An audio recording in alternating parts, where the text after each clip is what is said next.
औज़ुबिल्लाहि मिनश्शैतानिर्रजीम बिस्मिल्लाहिर्रहमानिर्रहीम अल्हम्दुलिल्लाहि रब्बिल आलमीन अस्सलातु वस्सलामु अलल रसूलिस सखलैन महबूबे रब्बुल मशरिक़ैन अल मग़रिबैन जद्दल हसन वल हुसैन अबुल क़ासिम मोहम्मद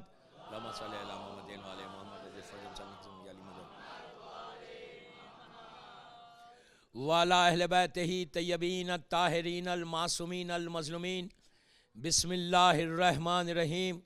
खाला इमाम जाफ़र सादिक़ अलैहिस्सलाम या सार अल्लाह वब्ना सारे वल वित्रल मौतूर अशहदु अन्नका खदक़मता सलाता व आतैता ज़काता व अमरता बिल मारूफ़ व नहीता अनिल मुनकर।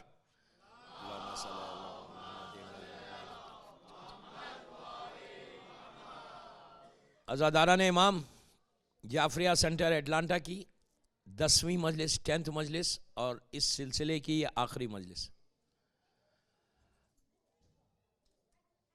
पूरा यशरा आज ख़त्म होगा इंशाल्लाह। जैसा मैंने पहली मजलिस में कहा था कि टॉपिक बहुत बड़ी है। हिस्ट्री ऑफ इस्लाम पे मैं पढ़ रहा था। स्पिरिचुअल जर्नी, होली जर्नी जो मक्के से स्टार्ट हुई और करबला तक पहुंची। ये कलेमात, जिन कलेमात से मैंने मजलिस का आगाज़ किया, ये सब जानते कि ये ज़ियारत आशूरा और वारिसा के कलेमात हैं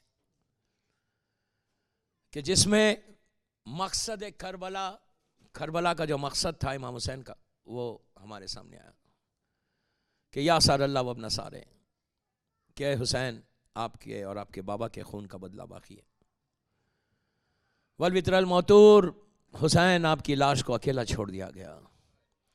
अशहदु अन्नका खदक़मता सलाता व आतैता ज़काता, क्या हुसैन आपने नमाज़ों को क़ायम किया, ज़कात को अदा किया।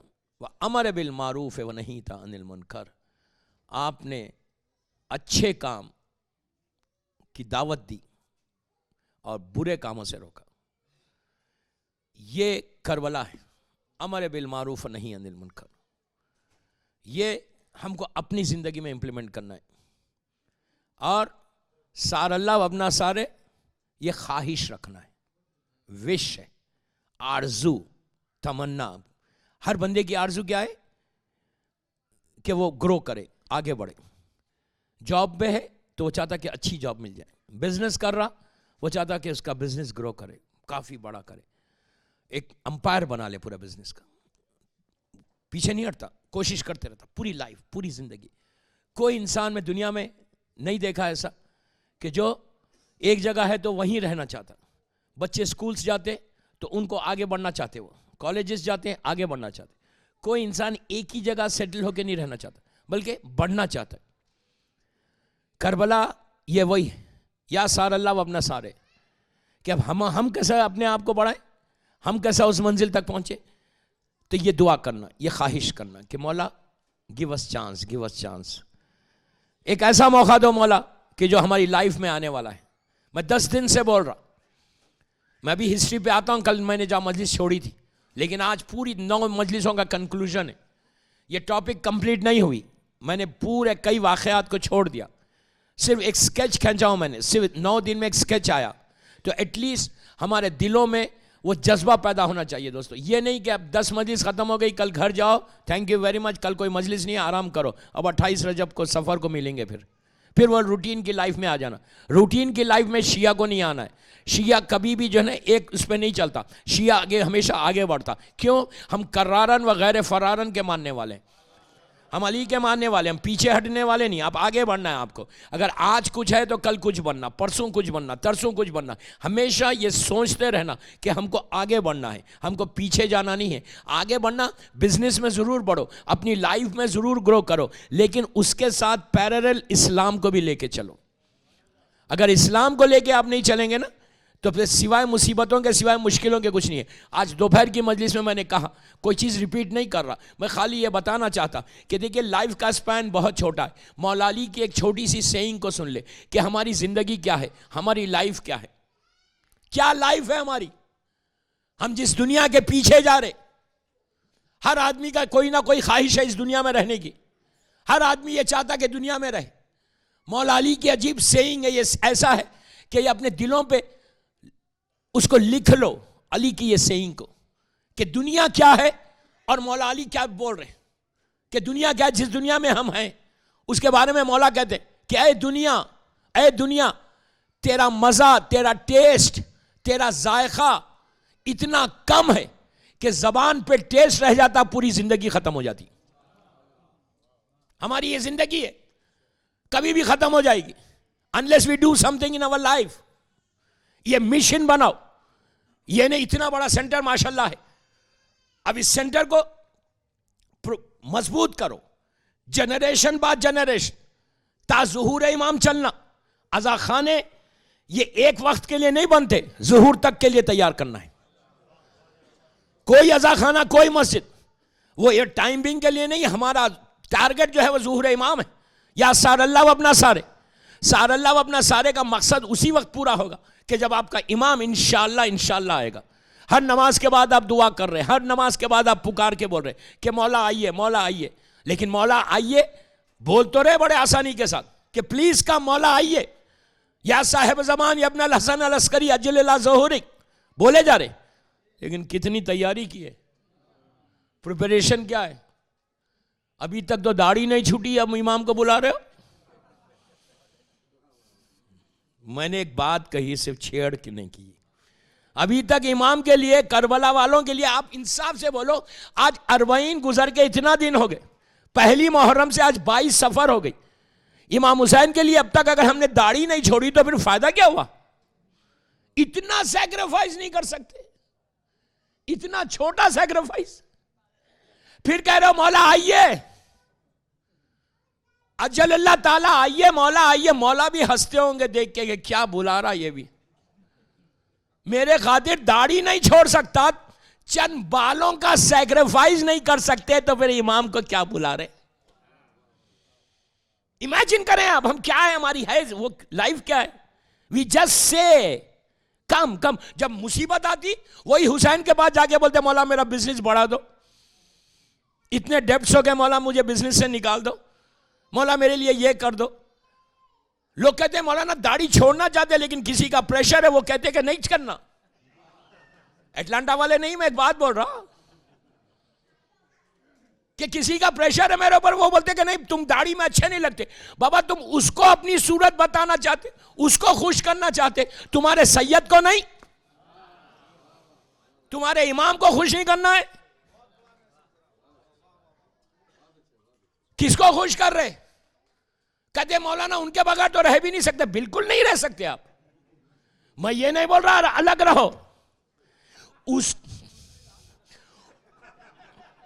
No no no no no no बाबा वापस आना है मुझे एटलांटा। सलवात पढ़े मोहम्मद वाले मोहम्मद।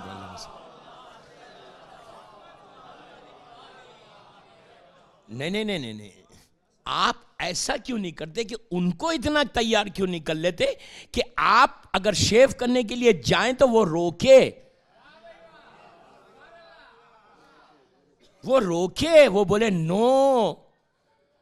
उसी तरह से आप ये बोल रहे कि उसको मेरे को खुश करना है, प्रेशर किसी और का है, प्रेशर पे क्यों आ रहे हो, ये क्यों नहीं देखते। मैं एक छोटी सी बात बोलता, माशाल्लाह 90% 95%, मैं तो बोलूं आंख बंद करके 100% है सब दाढ़ी वाले। मैं तो यही मैसेज यहां के लिए नहीं दे रहा, ये मैसेज तो पूरा ग्लोबल मैसेज दे रहा, जो भी मुझे सुन रहा है इस वक्त दुनिया में, कि आप ये देखो शेव कर लिया, कल सुबह में मौत आ जाए, मौला अली को क्या सूरत बताओगे? Clean shave. मौला चेहरे को देख के मुंह फेर लेगा, याद रखो, मौला चेहरे को देख के मुंह फेर लेगा। अगर मौला अपने फेस को टर्न कर लेना तो फिर हमारी लाइफ में कुछ नहीं है। हमको बचाने वाला सिर्फ मौला अली है, मौला हुसैन है। अगर मेरा मौला अगर नाराज़ हो जाए, खुदा ना खास्ता 1% 0.1% भी नाराज़ हो जाए ना, तो डिज़ास्टर है, लाइफ में कुछ भी नहीं है। ऑलवेज 24 आवर्स गुजरने के बाद ये सोचना कि क्या आज 24 घंटे में मैंने अपने मौला अली को राज़ी किया, कोई राज़ी किया, मैंने उनको हैप्पी किया? नहीं। यही वजह से ये तो मर्द के लिए बोला, अब औरत के लिए क्या है? फिर बोल रहा मैं आखिरी मजलिस है कि अब इस मुहर्रम के बाद कोई लड़की बेहिजाब ना निकले। दूसरी चीज, थोड़े से करेज को पैदा करो मिक्स गैदरिंग्स में जाने के लिए, मिक्स मैरिजेस में जाने के लिए। इस करेज को पैदा करो बोलने के लिए कि मैं मिक्स गैदरिंग्स में नहीं जाता, इसलिए कि अब न्यू ईयर ईव आने वाली है। क्रिसमस ईव तो चली गई, आबिद बिलरामी यहां थे। न्यू ईयर में तो कोई बोलने वाला ही नहीं है। आई नो आप नहीं जाएंगे, लेकिन you should understand New Year Eve जब आ रही ना, वो दिन क्या है पता है आपको? क़यामत का दिन है वो। उससे बड़ा मुसीबत का दिन नहीं, आशूरे से कम नहीं है। 31 दिसंबर 31 दिसंबर जो है वो 28 सफर है, जिस दिन बीबी फातिमा यतीम हुई वो दिन है। कोई पीआर बनाने के चक्कर में मत जाओ। 31 दिसंबर नाइट अपने बच्चों को बताओ ये न्यू ईयर ईव नहीं है, ये हमारे लिए मुसीबत का दिन है। वो दिन इतना बड़ा दिन है। आशूर, बार बार कह रहा, आशूरे से कम नहीं है 31 दिसंबर। 28 सफर 2 मासूम की शहादत का दिन है। इमाम हसन और रसूलुल्लाह। तो घरों में बैठना नहीं है आपको उस दिन, मजलिस करना, रोना, मातम करने का दिन है, क़यामत है। अगर उस दिन एक चीज याद रखो, उस दिन अगर न्यू ईयर ईव करने चले गए तो बीबी फातिमा अगर नाराज हो जाए तो फिर तो खत्म हो गई जिंदगी। वो चेक करना अपने आप को। न्यू ईयर बच्चों को बताओ कि हमारी न्यू ईयर कुछ नहीं होती, 3-4 साल ठहर जाओ ना। मुझे जो बोलना था मैंने बोल दिया। इतनी आदत डाल लो, इतनी आदत डाल दो कि न्यू ईयर ईव आप अपने घर में बनाओ। नया साल, लोग कहते हैं मौलाना नया साल खुशी से होना चाहिए। अगर नया साल खुशी से होगा तो पूरा साल खुश होगा। तो खुशी इस्लाम के फ्रेम में हो।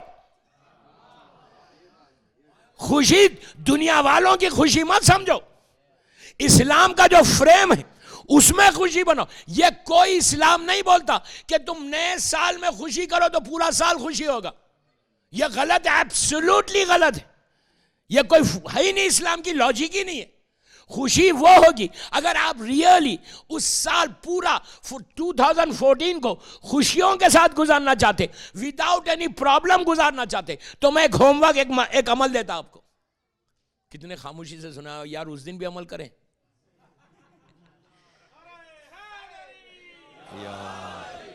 आप बोलेंगे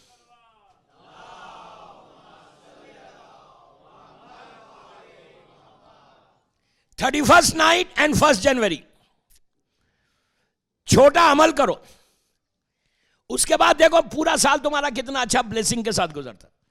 किसी के 1 स्टोर है तो 2 हो जाएंगे, 2 है तो 4 हो जाएंगे। फौरन इंशाल्लाह हो गया। मैं चाहता कि पूरे लोग मिलियनर्स बन जाए, इंशाल्लाह इंशाल्लाह इंशाल्लाह। इतने हैं मिलियन, इतने मिलियंस पड़े हुए हैं कि कोई इंशाल्लाह बोला ही नहीं, जरूरत ही नहीं है अब हमको। हाँ, मौला आपको और दे यार, अल्लाह आपके रिस्क में बरकत दे, बहुत रिस्क दे, बहुत रिस्कन वासियन हलालन तय्यबन। ये सबसे बड़ी दुआ है। 31st नाइट, नए साल को कोई वाजिब अमल नहीं है, लेकिन अगर आप ये चाहते कि पूरा साल आपका रहमत के साथ गुजरे, पूरा साल आपकी बरकत के साथ गुजरे, तो उस रात को ज़ियारत आले यासीन पढ़ो और ज़ियारत नाइया। ज़ियारत नाइया बड़ी ज़ियारत है, बैठ के पढ़ो, कोई हर्ज नहीं। ज़ियारत नाइया पढ़ो उस साल 31st नाइट को, और 2 रकत नमाज पढ़ो शुक्र की कि पूरा साल सेहत के साथ बिजनेस अच्छा हुआ, लाइफ अच्छी हो गई, गुजर गया। 2 रकत नमाज पढ़ो आइंदा साल के रहमत के लिए एडवांस में। 2 रकत नमाज शुक्र की पढ़ो, से थैंक यू टू योर अल्लाह के अल्लाह तूने पूरी रात आराम से गुजर गया। 2 रकत दूसरी नमाज पढ़ो कि परवरदिगार तेरा शुक्र है कि आइंदा साल भी रहमत के साथ गुजरे, 2-2 रकत 4 रकत 31st नाइट। उसके बाद उस रात में वो नमाज जरूर पढ़ो हाजत की कि आइंदा साल पूरा मेरे, इसलिए कि दोस्तों ये कोई गारंटी नहीं है कि अगर आज आपके पास बहुत पैसा है कल रहेगा, कोई गारंटी नहीं है। जिसने दिया है वो ले भी सकता, जिसकी तरफ से आया ना वो खींच भी सकता। एक लम्हे में 1000 मिसालें हैं। कुवैत की मिसाल ले लो 2 जनवरी की। 1 जनवरी को क्या हाल था, मिलियनर्स थे दीनार में। रात गुजरी, गुरूर और तकब्बुर कर रहे थे। फर्स्ट नाइट की गुजरी, सेकंड की सुबह में आई तो पता चला वो जो 1 दीनार है वो पेपर करेंसी हो गई। बीसीसीआई बैंक का स्कैंडल आपको याद है, कितना बड़ा स्कैंडल हुआ था बीसीसीआई बैंक का। मैं तो अब उस वक्त दुबई में था और अबू धाबी में 70% शेयर्स उस बैंक के अबू धाबी में थे। बड़े बड़े लोगों को मैंने देखा, लोगों के हार्ट फेल्स हो गए, हार्ट फेल्स, जब बीसीसीआई बैंक का स्कैंडल हुआ। एक रात में पूरे जीरो हो गए। तो ये मत समझो कि पैसा अगर आज है या बड़ा बिजनेस है तो ये हमेशा रहेगा। दुआ ये करो कि अल्लाह रखे, मौला रखे, इमाम रखे, बीवी का सदका हो तो आपकी ज़िंदगी, हमारी ज़िंदगी सही हो सकती। अदरवाइज जो मिला है वो 1 सेकंड में ख़त्म। आप ये बोलो पूरा बिजनेस को सेटअप कर लिया और बंदे को पैरालिसिस हो जाए, वो फ़ायदा क्या हमारे लिए बिजनेस? मैंने सेट किया अपने लिए, फ़ायदा कोई और उठा रहा, फ़ायदा क्या उससे? उसके लिए 2 रकत आपको उस दिन नमाज पढ़ना हाजत की कि 2014 पूरा रहमत के साथ, विदाउट एनी बीमारी, विदाउट एनी प्रॉब्लम। देखिए प्रॉब्लम आएगा, प्रॉब्लम आना है, कोई ये नहीं समझे कि प्रॉब्लम कोई नहीं आए, प्रॉब्लम का आना लाजिम है। लेकिन इसलिए कि अगर कोई प्रॉब्लम जिंदगी में नहीं आए तो बंदा फिरौन बन जाता, तो लाजिम है कोई मुसीबत आना। मुसीबत आएगा लेकिन उस प्रॉब्लम को सॉल्व भी अल्लाह ही करेगा, सॉल्व भी मौला ही करेंगे। तो वो 2 रकत नमाज 31st नाइट को पढ़ना, हर आदमी पढ़े, हर घर में पढ़े, लड़का लड़की औरत मर्द सब पढ़े। और वो ट्यूसडे नाइट, मेरे ख्याल से वो ट्यूसडे नाइट भी आ रही, 31st नाइट, तो उस रात को जरूर पढ़ो। क्यों पढ़ो? उस रात को अगर आपने पढ़ी, वो रात ही की नमाज है, ट्यूसडे की भी नमाज है और साल के आखिरी दिन में बड़ा फायदा। वो क्या फायदा? कौन सी नमाज? जो नमाज मस्जिद जमकरान में पढ़ी जाती, जो नमाज मस्जिद सहला में पढ़ी जाती, जो नमाज सरदाब मुक़द्दस में, सामरे में इमाम के जो सरदाब है उस सामरे में पढ़ी जाती, ये वो नमाज है कि मैं नहीं कहता, ये उस आलिम दीन ने बताया जिसका नाम अहमद अर्दबेली है, जिसको मुक़द्दस अर्दबेली कहते हैं। ये वो पर्सनालिटी है हमारे उलमा में कि जिससे जमाने का इमाम ऐसा बात करता है, ऐसा मुक़द्दस। ये वो हस्ती है कि हम जाते हैं मौला को सलाम करते हैं, अस्सलाम अलैकुम अमीर अल मोमिनीन, हमको जवाब नहीं आता। लेकिन ये वो पर्सनालिटी है कि नजफ़ अशरफ में अल्लाह मौला की ज़ियारत नसीब करे इंशाअल्लाह। ये मुक़द्दस अंदर जाते दरवाज़ा बंद रहता, मौला के रोज़े का दरवाज़ा बंद है, लेकिन मुक़द्दस दरवाजे के बाद नजफ़ अशरफ दरवाजे के बाद जाते दरवाज़ा खुद ब खुद खुल जाता। आप इमेजिन करें यार, इमेजिन करें, ये वो पर्सनालिटी है। ये दफन कहाँ है पता है आपको? नजफ़ अशरफ में। अल्लाह हमको ज़ियारत नसीब करे इंशाअल्लाह। जब आप मौला के रोज़े में साउथ से एंटर होते, कमान के अंदर जो कमान है उसमें लेफ्ट साइड पे शेख मुर्तज़ा अंसारी है। उसके बाद आप एंटर होइए, सहन है मौला के रोज़े का, सहन से आप मेन जरी में जाइए, सामने जरी है, जो डोर है उस डोर पे एंट्रेंस बिल्कुल मौला के रोज़े की जरी, समझिए ये जरी है। आप यहां पे राइट साइड पे अल्लामा हिल्ली, लेफ्ट साइड पे मुक़द्दस अर्दबेली। इमेजिन करें कहां है वो? मौला के रोज़े में मुक़द्दस। ये वो पर्सनालिटी है कि जिससे जब वो आते थे रात में, आधी रात को हरम का दरवाज़ा बंद हो जाता था, लेकिन जब ये आते थे दरवाज़ा खुद ब खुद खुल जाता था। ये एंटर हो जाते, एंटर होके मौला को सलाम करते, मौला अंदर से जवाब देते, इनके जो प्रॉब्लम्स होते वो लिखते, लिख के डालते मौला के अंदर से। ये कोई 1000 साल पुरानी बात नहीं कर रहा मैं, 200-300 साल पुरानी बात कर रहा। इतना पायस इंसान था ये।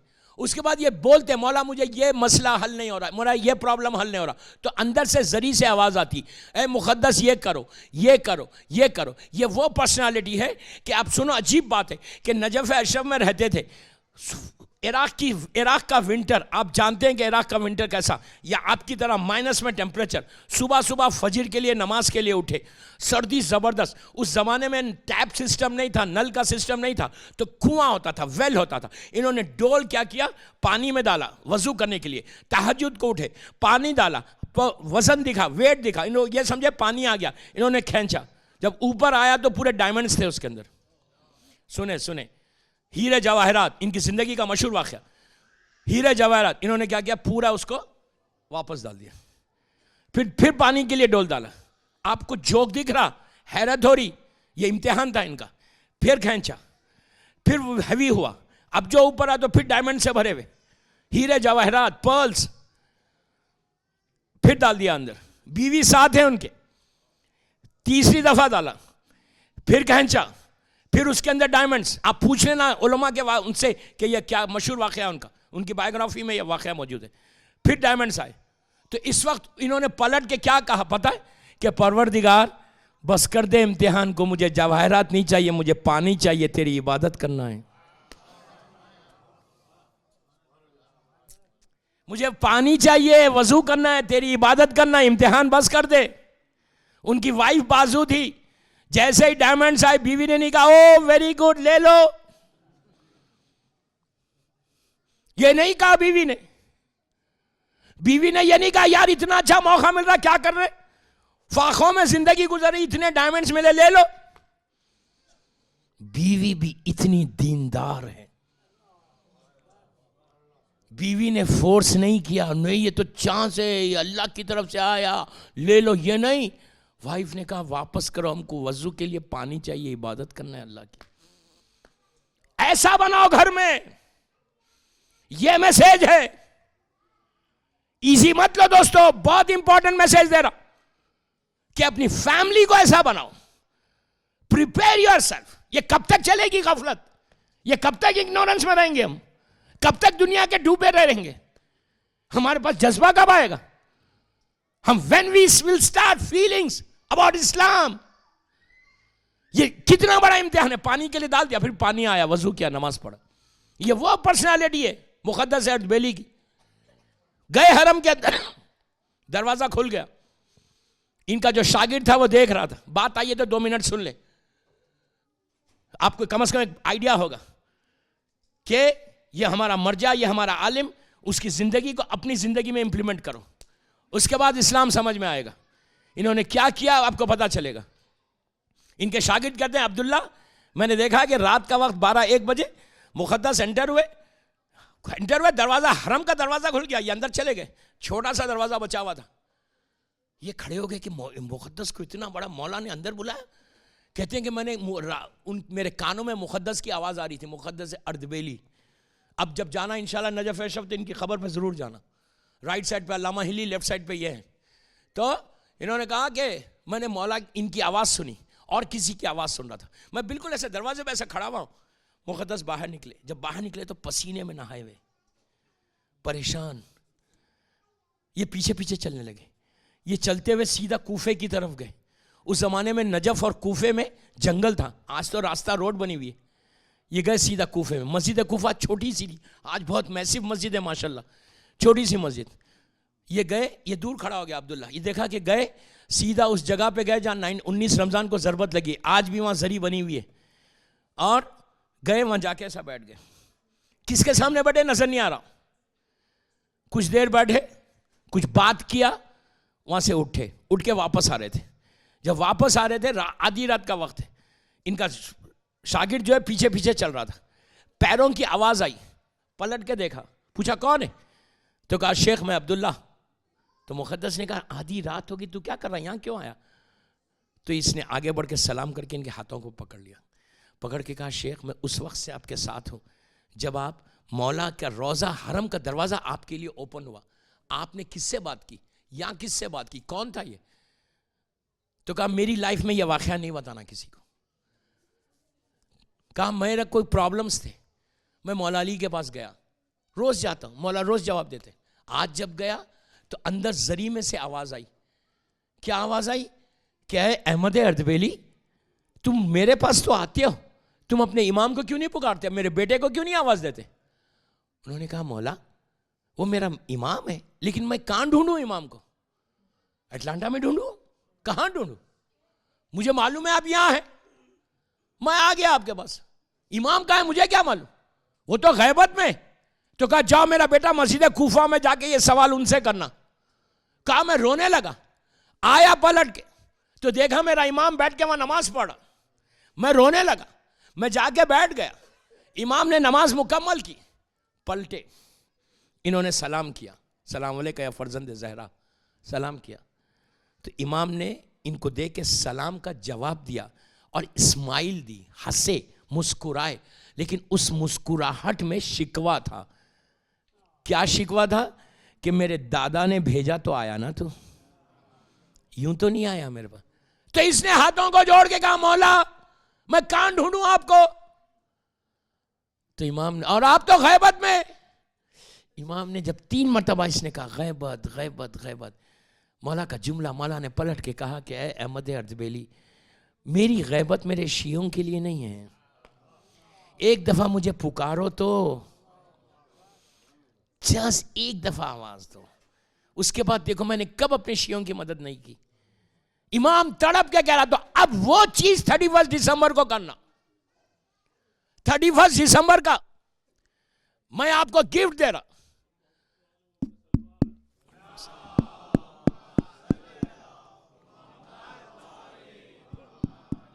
31 दिसंबर का गिफ्ट है ये, कि उस रात में ईया का नाम दो वैया का नस्तईन वाली नमाज पढ़ना 100 मरतबा, हर घर में पढ़ी जाए, हर लड़का पढ़े, हर लड़की पढ़े, हर बच्चा पढ़े। वो नमाज तुमको पूरा साल प्रोटेक्ट करेगी इंशाअल्लाह। आप देखना कि उसकी रहमत और ब्लेसिंग कैसी होती है उस नमाज की।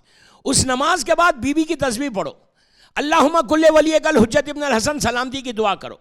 उसके बाद दुआए फरज पढ़ो, अल्लाहुम्मा ज़मन बराओ बरल खफा वन कशफल किताब, वो वाली दुआ पढ़ के बोलो कि मौला 1 साल पूरा गुजर गया, जो भी हमसे गुनाह हुए माफ कर दो, कमिंग ईयर हमको चांस दो, तौफीक दो, और हमारे बिजनेस में, हमारी हेल्थ में, पूरे मोमिनीन के लिए दुआ करो कि मौला आइंदा साल कोई बड़ी मुसीबत से, बला से, परेशानी से हमको नजात दे। खुदा ना खास्ता आइंदा साल शुरू हो और हमारा एक्सीडेंट हो जाए, क्या कर लेंगे?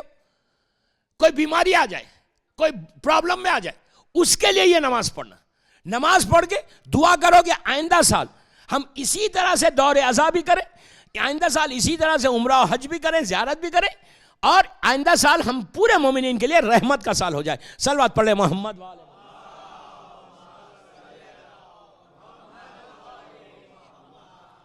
तो कल बात यहां तक पहुंची थी कि 11 हिजरी 28 सफर को हमारे रसूल की शहादत होगी। अब मैं तेजी से आगे बढ़ूं। अब वहां से इस्लाम का रुख ऐसा बदल गया, लाइन आ गई, एक पूरी डिवाइड हो गया। 28 सफर 11 हिजरी इस्लाम ऐसा हो गया बिल्कुल। अहले बैत के ऊपर पहाड़ टूट गए, शहजादी का दरवाजा जलाया गया, मुसीबतें आ गई, मौला अली का हक छीन लिया गया, हक अली को छीन लिया गया। क्यों छीना गया? मुसलमान ये बोले, जो अब हिस्ट्री 2 उसमें आ गई। इस्लामिक हिस्ट्री ये कहती है कि रसूल ने अपना सक्सेसर नहीं बनाया था, इसीलिए मुसलमान सखीफा में जमा हो गए। ये सखीफा क्या बीमारी है? सखीफा जो है मदीने का बदनाम महल्ले का नाम था, बदनाम तरीन, कि जहां पे कोई शरीफ आदमी जाता भी नहीं था। अब मैं इससे ज्यादा क्या बोलूं, मिंबर का तखुद्दुस है, मैं नहीं बोल सकता। बदनाम तरीन महल्ला, कभी आप मेरे साथ मदीना चले तो मैं बताऊंगा कि सखीफा किधर था। बिल्कुल 2 किलोमीटर के ऊपर था। क्यों? वहां पे पूरे मुसलमान, रसूल की आंख बंद हुई। एक ऐसी पर्सनालिटी थी उसमें।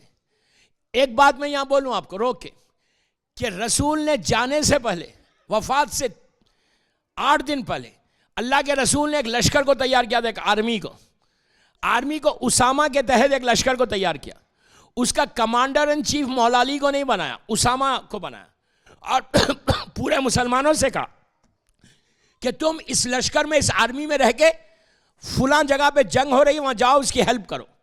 जितने रसूलुल्लाह जानते थे जितने ऐसे लोग थे कि जो बाद में प्रॉब्लम करने वाले थे, उन सब का नाम था उसमें। सबको रसूल मदीने से बाहर निकाल देना चाहते थे। जब निकालना चाहते थे, लेकिन रसूलुल्लाह के घर में एक ऐसी टेररिस्ट लेडी थी, अब मैं इससे ज्यादा क्या बोलूं, मैंने नाम किसी का नहीं लिया। एक ऐसी औरत थी कि जिसने पूरे इस्लाम को बदल दिया। मैं तो कहता हूं कि पूरा इस्लाम का जो आज हशर हुआ, इसका गुना उस औरत के पास जाएगा कि जिसने इस्लाम को पामाल किया, जो घर के अंदर की न्यूज पूरी बाहर दे रही थी। वो बड़ी अपने बाप की इताअत गुजार थी, यूं तो नहीं थी। वो अपने डैड को पूरी इंफॉर्मेशन दे रही थी कि जाओ मत, रसूल की तबीयत खराब है, रसूलुल्लाह को कुछ हो जाएगा तो तुमको हुकूमत मिलेगी। क्यों बोल रही थी ये? इसलिए कि 3 या 4 दिन पहले मौला अली के जानू के ऊपर रसूल का सर था। और हमारे रसूल बहुत बीमार थे, मौला के जानू पे सरकार का सर मुबारक था। और अल्लाह का रसूल मौला अली से वसीयतें कर रहा था। करते करते अल्लाह के रसूल ने एक जुमला कहा। इस औरत ने, इस जालिमा ने सुन लिया। रसूल ने कहा कि या अली, मेरे बाद तुम्हारे ऊपर मुसीबतों का पहाड़ टूटेगा, तुम मेरे खातिर, अल्लाह के खातिर सब्र करना, इस्लाम के खातिर, रसूल के खातिर यानी इस्लाम के खातिर सब्र करना। अभी मुसलमानों की जबान पर कलमा है, यहाँ नहीं आया कलमा, दिल तक कलमा नहीं पहुंचा, जबान तक है। और तुम सब्र करना, कोई मुसीबत आ जाए, अली तुम तलवार नहीं उठाना, तुम इस्लाम के खातिर सब्र करना। और ये लेडी को मालूम है कि रसूल अगर कह दे तो मेरा अली कभी भी उसके खिलाफ नहीं जाएगा। अब इसने ये न्यूज पहुंचाई कि घबराओ मत, वरना ये तो इतने डरपोक थे, पहाड़ों पे भागने वाले, इनको क्या है? ये डरते थे अली से, लाजिम डरते थे, लेकिन इनको मालूम है कि रसूल ने कह दिया अब अली तलवार नहीं उठाएंगे। मैं ये हिस्ट्री बोल रहा, नहजुल बलागा सरमन नंबर 3 खुतबा 3 नंबर का जाकर देख लो। नहजुल बलागा जो रैक्स में सजा के रखे हुए हो ना, वो देखो। पढ़ना तो नहीं है हमको, रैक्स में सजाना है, बताना है लोगों को कि देखो नहजुल बलागा रखी हुई है। नहीं हो तो अब तो नेट के ऊपर भी है, टेलीफोन पे भी देख लो। खुतबा नंबर 3 नहजुल बलागा 3 चीजों में है। पहले मौला के सरमन से, उसके बाद मौला के लेटर से, और उसके बाद आखिर में सेइंग से, जो कंपाइल किया सैयद रजी ने। खुतबा नंबर 3, उस खुतबे का नाम है खुतबा शखशखिया। ये वो खुतबा है, ये वो सरमन है मौला अली का, कि जो मौला ने तड़प के कहा, रोते हुए कहा। आप वो पढ़ेंगे तो आपकी आंख में आंसू जरूर आएंगे। जो मौला के ऊपर मुसीबतें गुजरी मौला, उसमें पूरा मौला ने बताया। खुतबा नंबर 3 नहजुल बलागा खुतबा शखशखिया। इसको ये लेडी को मालूम था कि अब अली तलवार नहीं उठाएंगे, तो अब इसने क्या किया, जाके बाप को बोल दिया। और वो बाप रसूल को सुनना नहीं था, अंदर की पूरी न्यूज ले रहा था पूरी बेटी से। उसके बाद ये पहुंचा, लास्ट डे आ गया, रसूल को मालूम हुआ कि उसामा का लश्कर नहीं गया। अल्लाह का रसूल मस्जिद में आया, सुनो गौर से, मिंबर पे आया मस्जिद नबवी के, एक लास्ट सरमन अल्लाह के रसूल का। आपको हिस्ट्री में नहीं मिलेगा, हर किताब में लास्ट सरमन। लेकिन अल फारूक जैसी किताब में शिबली नोमानी ने इस सरमन को लिखा कि रसूल ने आखिरी सरमन में कहा कि इन्नी तारिकुम फीकुम सखलैन, किताब अल्लाह है, इतरती अहले बैती, मैं तुम्हें 2 चीजें दे रहा, कुरान और किताब। उसके बाद कहा कि जो उसामा के लश्कर में नहीं जाएगा, जिनका नाम मैंने दिया है, अगर कोई नहीं गया उसकी आर्मी को, तो उस पे मेरी लानत है और खुदा की लानत है।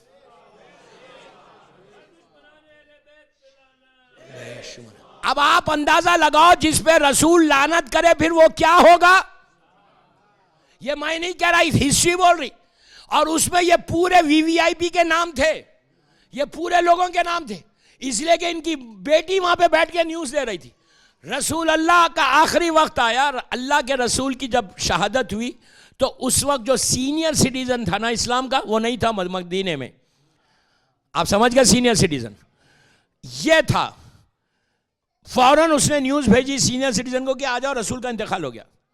वो भागता हुआ आया और इसने क्या किया, तलवार निकाल ली। तलवार निकाल के मदीने की छोटी छोटी गलियों में चीखता पुकार रहा है कि कोई नहीं बोले रसूल मर गए, कोई ये न्यूज ब्रेक नहीं करे कि रसूल मर गए, रसूल मर गए। तलवार निकाल के घूम रहा था। आप इमेजिन करें कि जब तलवार इतनी जंग में बैठी हुई थी कि कभी निकली नहीं थी ना। आप समझ रहे, पहली दफा तो तलवार निकली, वो भी किसके सामने निकली, गलियों में निकली। मैदान में निकले तो कोई बात है? हाँ, तलवार लेके घूमता है, बोलता है कि ये बोल दो रसूल नहीं मरे, रसूल नहीं मरे। और ये सीनियर सिटीजन को और तमाम लोगों को लेके सकीफा में पहुंच गया। सकीफा में रहा कितने दिन, 1 या 2 दिन तक रहा। वहां पे इन्होंने डिसाइड किया कि रसूल, डिसाइड कैसे किया, उसको पूरे इसको मालूम है कि कोई मेरे हाथ पे बैत करने वाला नहीं है। इसने कहा कि ये तो बूढ़ा है, चलाना तो मुझे है। पकड़ के बूढ़े का हाथ को आगे कर दिया, कहा कि मैं इसके हाथ पे बैत करता हूं। और ये इतना पपेट, ये चीज याद रखो, ये कोई छोटा नहीं है। ये मत बोलो कि ये कुछ नहीं था, कमजोर था। नो, अल्लाहुम्मा लाना अव्वल ज़ालिमन ज़लमा हक़्क़ा मोहम्मद वाले मोहम्मद, वो ये है जिसने पहले हक़ अली को छीना, उसके हाथ पे बैठ के उसको मालूम है ये तो 2-3 साल में गुजर जाएगा, मैं हुकूमत तो मुझे ही करना है। और वही हुआ, आए और आके इन्होंने ऐलान कर दिया, पूरे अंसार ने इनके हाथ पे बैत कर ली, ये खलीफा बन गए। ये खलीफा बन गए। मैं छोड़ रहा वाक़यात को, खलीफा बन गए। और मौला अंदर, घर के अंदर रहे। मौला रसूल को दफन किया, दफन करने के बाद कुरान को जमा किया। यहाँ यूनिटी देखे मेरे मौला की। अगर मौला उस वक्त उस कुरान को बाहर ला देते और ला के सलमान और बूजर और मीसम अपने चाहने वालों को दे देते, तो आज जो बाइबिल का हशर हुआ ना, जो आज तौरात का हशर हुआ, वही हशर कुरान का होता। ये वही कर सकता है जो ज़ामिन कुरान हो। मौला अली को पता है कि मैं कुरान बाहर नहीं लाऊंगा, मुसलमान एक्सेप्ट नहीं कर रहे, लाए और ला के दे दिया। कहा मेरा बेटा इमाम जो कायम होगा वो लाएगा, लेकिन हमको इसी कुरान पे यकीन रखना है जो इस वक्त हमारे सामने 114 सूरे, यही कुरान पे बिलीव करना है। ये मत बोलो कि शियों का दूसरा कुरान है। शियों का कोई दूसरा कुरान नहीं है, शियों का वही कुरान है जो ताज कंपनी में प्रिंट होकर आता है। सऊदिया जो कुरान देता है वही हमारा कुरान है, हमारा कोई नया कुरान नहीं, हमारा यही कुरान है, हमारा बिलीव इसी कुरान के ऊपर है। एनीहाउ, उसके बाद ये पीरियड गुजरा और ये दूसरा पहला खलीफा बन गया। अब इसके पूरे वाक़यात छोड़ता कि इसने क्या क्या जुल्म किया। बाग़ फ़िदक को लिया, बाग़ फ़िदक को लेके फिर उसने फिर बीबी के ऊपर जुल्म किया। उसके बाद इसका 2 साल पीरियड गुजरे। उसके बाद ये दूसरा बना। दूसरा जब बना तो दूसरे को इसने 10 साल हुकूमत की, 10 ईयर्स। 10 ईयर्स में इस्लाम को क्रश कर दिया, तबाह कर दिया, परेशान कर दिया, लूट लिया इस्लाम को, ऐसा लूटा। लेकिन जब मुसीबत आई, गया अली के दरवाजे पे। लोग आज कहते हैं कि अली ने क्यों मदद की?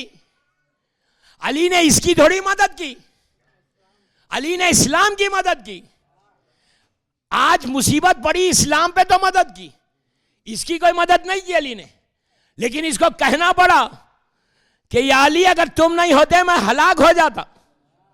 कहता रहा। 10 साल जब गुजरे, इतना जुल्म करने लगा, मस्जिद से उतर रहा था, इसके नौकर, इसके सर्वेंट ने इसके पेट में मार दिया, इसका मर्डर हुआ। इस जालिम का जब आखिरी वक्त आया तो इसने शूरा को बनाया। शूरा में कौन कौन था पता है? अब्दुर्रहमान इब्ने औफ, जालिम तरीन। वो तीसरा, तला, जुबैर, कैसे कैसे पर मैं क्या करूं, वक्त नहीं है। तला, जुबैर, ये जालिमीन, ये लोग सब थे।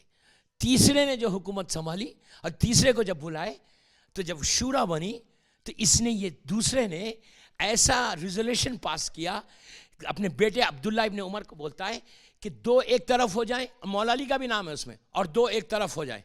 तो कहा कि जब 2-2 का बैलेंस हो जाएगा तो casting vote Abdurrahman ibn Awf को कहा कि तू देना, और तू वो देना जिधर अली है उधर नहीं जाना, जिधर ये लोग है उधर जाना। तो अब्दुर्रहमान इब्ने औफ ने मौला अली को बुलाया। यही चीज मौला नहजुल बलागा में मौला ने लिखा, खुतबे में कहा, बुला के कहता है कि या अली हम आपके हाथ पे बैत करना चाहते हैं, लेकिन एक कंडीशन के ऊपर कि आप कुरान पे अमल करेंगे और ये दोनों की सीरत पे अमल करेंगे, तो हम आपके हाथ पे बैत करते हैं। अली ने कहा सुनो, मैं कुरान पे अमल करूंगा, सीरत रसूल पे अमल करूंगा, मैं इनकी सीरत पे अमल नहीं करूंगा। तो एक बात ये भी कंफर्म हो गई कि इनकी सीरत रसूल नहीं थी, नहीं थी। मौला हट गए। मौला ने रोते हुए इस खुतबे नजरुल बलागा में कहा ये बन गया। जब ये बना तो इसने 14 साल हुकूमत की, 14 ईयर्स। ये बनी उमैया का रिप्रेजेंटेटिव था। जब ये दरबार में बैठा हुआ था, खलीफा बना, तो आपको मालूम है वो अबू सुफियान कि जिसने पूरे इस्लाम की जंगें लड़ी, उस वक्त ब्लाइंड हो गया था, थोड़ा सा विजन रह गया था। वो एक लड़के के साथ दरबार में एंटर हुआ। एंटर होके उसको बोलता है कि अल्लाह का शुक्र अदा करो कि हुकूमत बनी उमैया में आ गई, अब हमने बनी हाशिम से मज़ा ले लिया, अब हुकूमत तेरे पास है। तो अब तीसरे को बोलता अबू सुफियान, और कहता है कि सुनो, अब इस हुकूमत को, इस गवर्नमेंट को गेंद की तरह, बॉल की तरह उछालना, कभी उसको दे देना, कभी उसको दे देना, कभी उसको दे देना, इस तरह। अब ये हुकूमत पलट के बनी हाशिम में ना जाए। इसने 14 साल हुकूमत की, ऐसा ऐसा माल को लूटा, इतने माल को लूटा, इतना बड़ा कि आज तारीख ने इसको गनी लिख दिया। आप सोचो, गनी लोगों के पैसे पे बना। गनी बनना है तो हमारी माँ खदीजा की सीरत देखो, अपना पैसा खर्च किया, ये इस्लाम के पैसे पे गनी बना, रेडीमेड पैसे के ऊपर ये गनी बन गया। इसका हशर ये हुआ कि इसके घर को घेर लिया गया लास्ट में। और ये रिवोल्यूशन कौन लाया? वो मदर लेडी, वो लेके आई थी।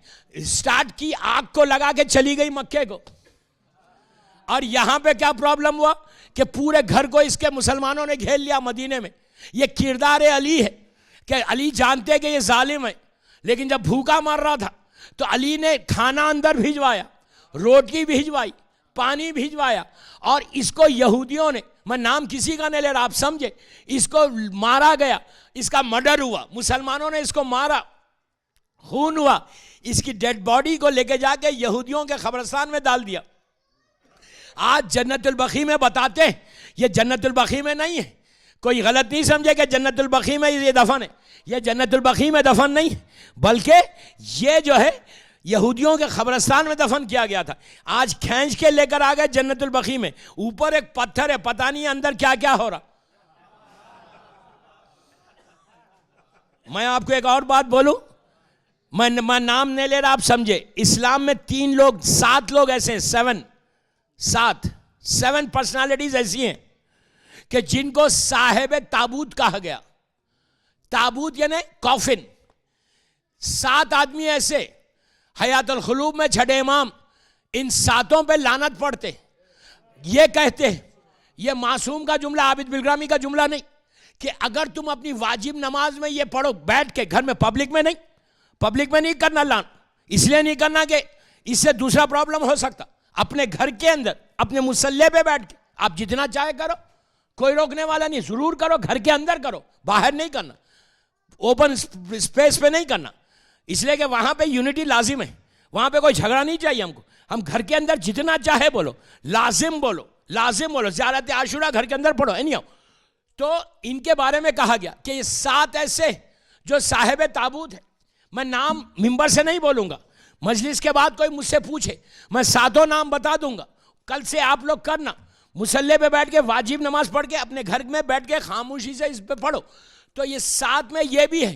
तो इनके लिए ये कहा गया कि जब मलकुल मौत इनके पास आया, इनकी रूह लिया, इनको, इनकी रूह को छोड़ा नहीं, बल्कि इनकी रूह को लेके चला गया सीधा जहन्नम की तरफ। इनके बारे में यह है कि एक ने, इसमें से एक ने, आखिरी वक्त के जो उसकी वसीयत है, उसने कहा कि मैं एक आग का ताबूत देख रहा, मैं एक फायर का ताबूत, कॉफिन देख रहा हूं।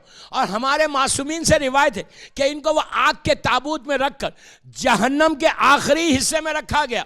इसलिए कि आज जो इस्लाम इतना फैल गया, इतना तबाह हुआ, रसूल ने 11 हिजरी को एक इस्लाम दिया था, रसूल का इस्लाम एक था। आज इस्लाम के ब्रांचेस हो गए, 72 ब्रांचेस हो गए। इसका जिम्मेदार कौन है? 1,24,000 अंबिया इंडिया की पूरी मेहनतों को इन्होंने तबाह किया। करबला का वाकया बिकॉज ऑफ देम हुआ। अली का हक छीना गया इनके लिए। इमाम ज़माना पर्दे में गया बिकॉज ऑफ देम, वरना करबला होता ना हमारा इमाम पर्दे में जाता, ना इतना मुसलमान मरता। दोस्तों, आज मुसलमानों का कोई स्टेटस दुनिया में नहीं है। मैं तो पूरी दुनिया घूमता हूं, मैं देखता हूं इवन आपके बॉम्बे में, आपके शहरों में हमारा क्या स्टेटस है, मुसलमान दुनिया में क्या इज्जत है। ये पूरा प्रॉब्लम करने वाले ये पर्सनालिटीज है। मासूम ये कहते हैं, मैं एक एक जुमले का जिम्मेदार, कि ये लोग साहिब ताबूत है, इनको जहन्नम के आखिरी हिस्से में रखा गया और शैतान चौथे हिस्से पे है। ये शैतान के भी बाप थे नहीं।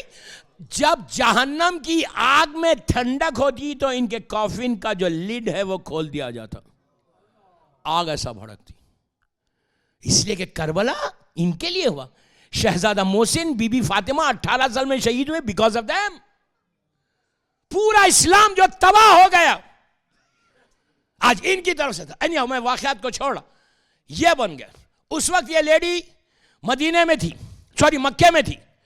मुसलमान पलट के आए अली के पास, आगे कहा या अली तुम एक्सेप्ट कर लो, हम आपको आपके हाथ में बैत करना चाहते। तो मौला अली ने कहा कि मुझे तुम्हारी हुकूमत नहीं चाहिए। उन लोगों ने कहा नहीं या अली, मुझे, हम आपके हाथ में बैत करेंगे। अली ने कहा कि मेरी जो चप्पल है ना, जूता जो है ना, उससे उसका मकाम ज्यादा है तुम्हारी हुकूमत के मुकाबले में, मुझे तुम्हारी हुकूमत नहीं चाहिए। उन लोगों ने कहा नहीं या अली आपके हाथ। जब तीसरी मर्तबा कहा कि या अली अगर आज आप हमको एक्सेप्ट नहीं करेंगे, हमारी लीडरशिप को, अपनी लीडरशिप हमको नहीं देंगे, तो हम रोज़े महशर रसूल से फरियाद करेंगे कि हमारे पास कोई रहबर नहीं था, कोई लीडर नहीं था और अली ने हमारा साथ नहीं दिया। तो उस वक्त मौला अली ने कंडीशन कहा, लिखा, और ये कंडीशन ये कहा कि सुनो मुसलमानों, मैं अपनी हुकूमत जो चलाऊंगा वो कुरान पे चलाऊंगा, सीरत रसूल पे चलाऊंगा। तो पूरे मुसलमानों ने एक्सेप्ट किया। किसी मुसलमान ने आगे बढ़ के ये नहीं बोला कि या अली ये नई बात क्या कर रहे, ये तो उनकी भी पिछले लोग हैं, उनका भी यही था। उनकी खामोशी इस बात की दलील है, ना उन लोगों ने रसूल पे अमल किया, ना कुरान पे अमल किया। मौला अली ने अपने कंडीशन को रखकर हुकूमत को एक्सेप्ट किया। लोगों ने अली के हाथ पे बैयत की। न्यूज़ पहुंची मक्का, वो लेडी आ रही थी वापस मदीना, न्यूज़ आई कि अली के हाथ पे मुसलमानों ने बैत कर ली। आप खाली दुश्मनी देखें। आज लोगों का बड़ा सॉफ्ट कॉर्नर है। याद रखो, कोई सॉफ्ट कॉर्नर किसी के इनके साथ नहीं रखा। मैं नाम किसी का नहीं ले रहा, आप समझ रहे मेरी बात। सॉफ्ट पॉइंट 1% भी सॉफ्ट कॉर्नर नहीं होना चाहिए। एक चीज याद रखो, जो अली का है वो हमारा है, जो अली का नहीं है वो हमारा नहीं है।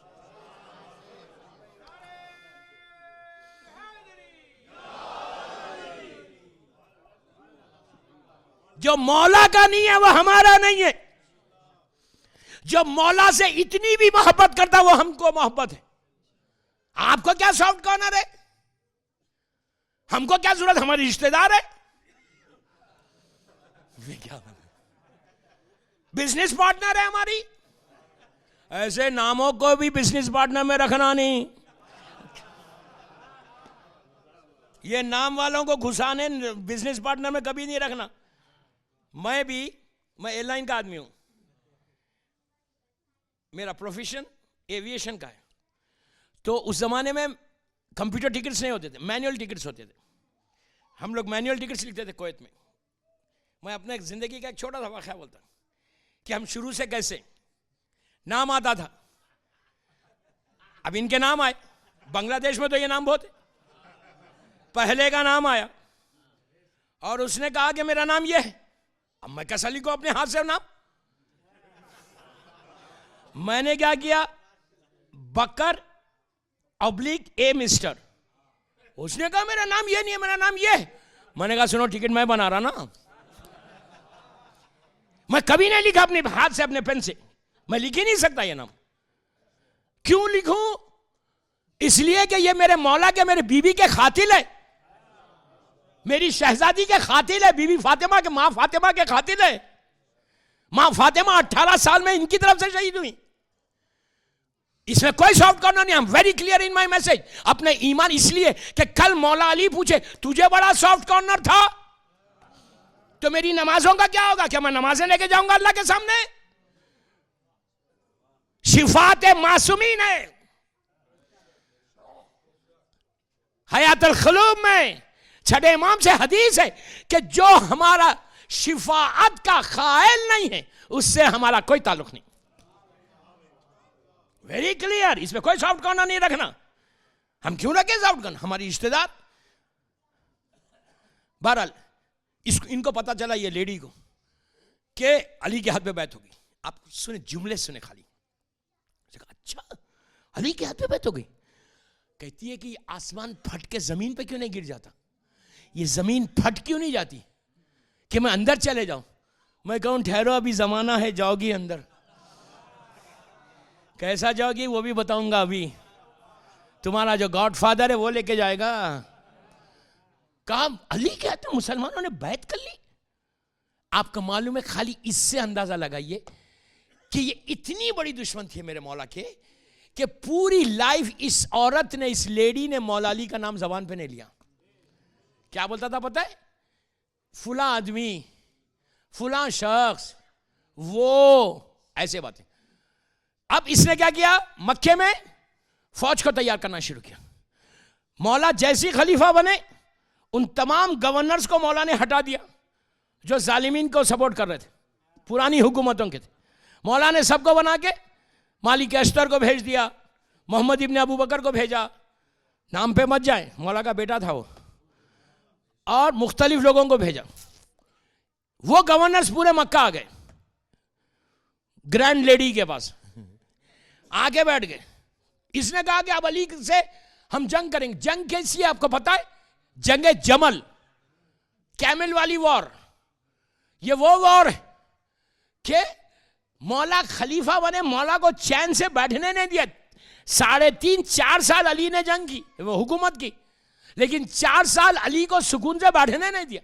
इतना जुल्म किया इन लोगों ने। पहली वॉर बनते, खलीफा बनते की कैमल वॉर हो गई, जमल वॉर। कहां हुई ये वॉर? बसरे में हुई। बसरा कुवैत से बिल्कुल करीब है, बसरे में हुई, जो आज ऑयल फील्ड्स हैं इराक के बसरे में। वहां पे ये लेडी फौज को लेकर चली और इसने ऐलान क्या किया? हमको तीसरे खलीफा के खून का बदला लेना है। इमेजिन करें आप, इसलिए रिवॉल्यूशन के बानी यही थे। मौला को जरूरत नहीं है कि इनका उनको हटा के खलीफा बने। जो जमीन और आसमान का मालिक है उसको ये हुकूमत क्या चाहिए? हाँ, मौला का जरूरत नहीं थी। ये लेडी थी कि जिसने रिवॉल्यूशन ये चाहती थी कि तला बन जाए। पता चला तला साहब तो उड़ गए, अली बन गए। तो अब इसने जंग को तैयारी किया। 15,000 का लश्कर लेके बसरा आ गई। वहां के गवर्नर को हटा दिया। मैं बहुत शॉर्ट कर रहा, मैं कुछ पढ़ रहा ही नहीं, खाली मैं खींच रहा स्केच, वरना एक एक मजलिस है खाली एक बसरे का क्या क्या इन लोगों ने जुल्म किया। मौला अली अपने लश्कर को लेके चले। अजीजो अजीब अजीब जंग है। एक दिन में मौला ने इनको फिनिश कर दिया।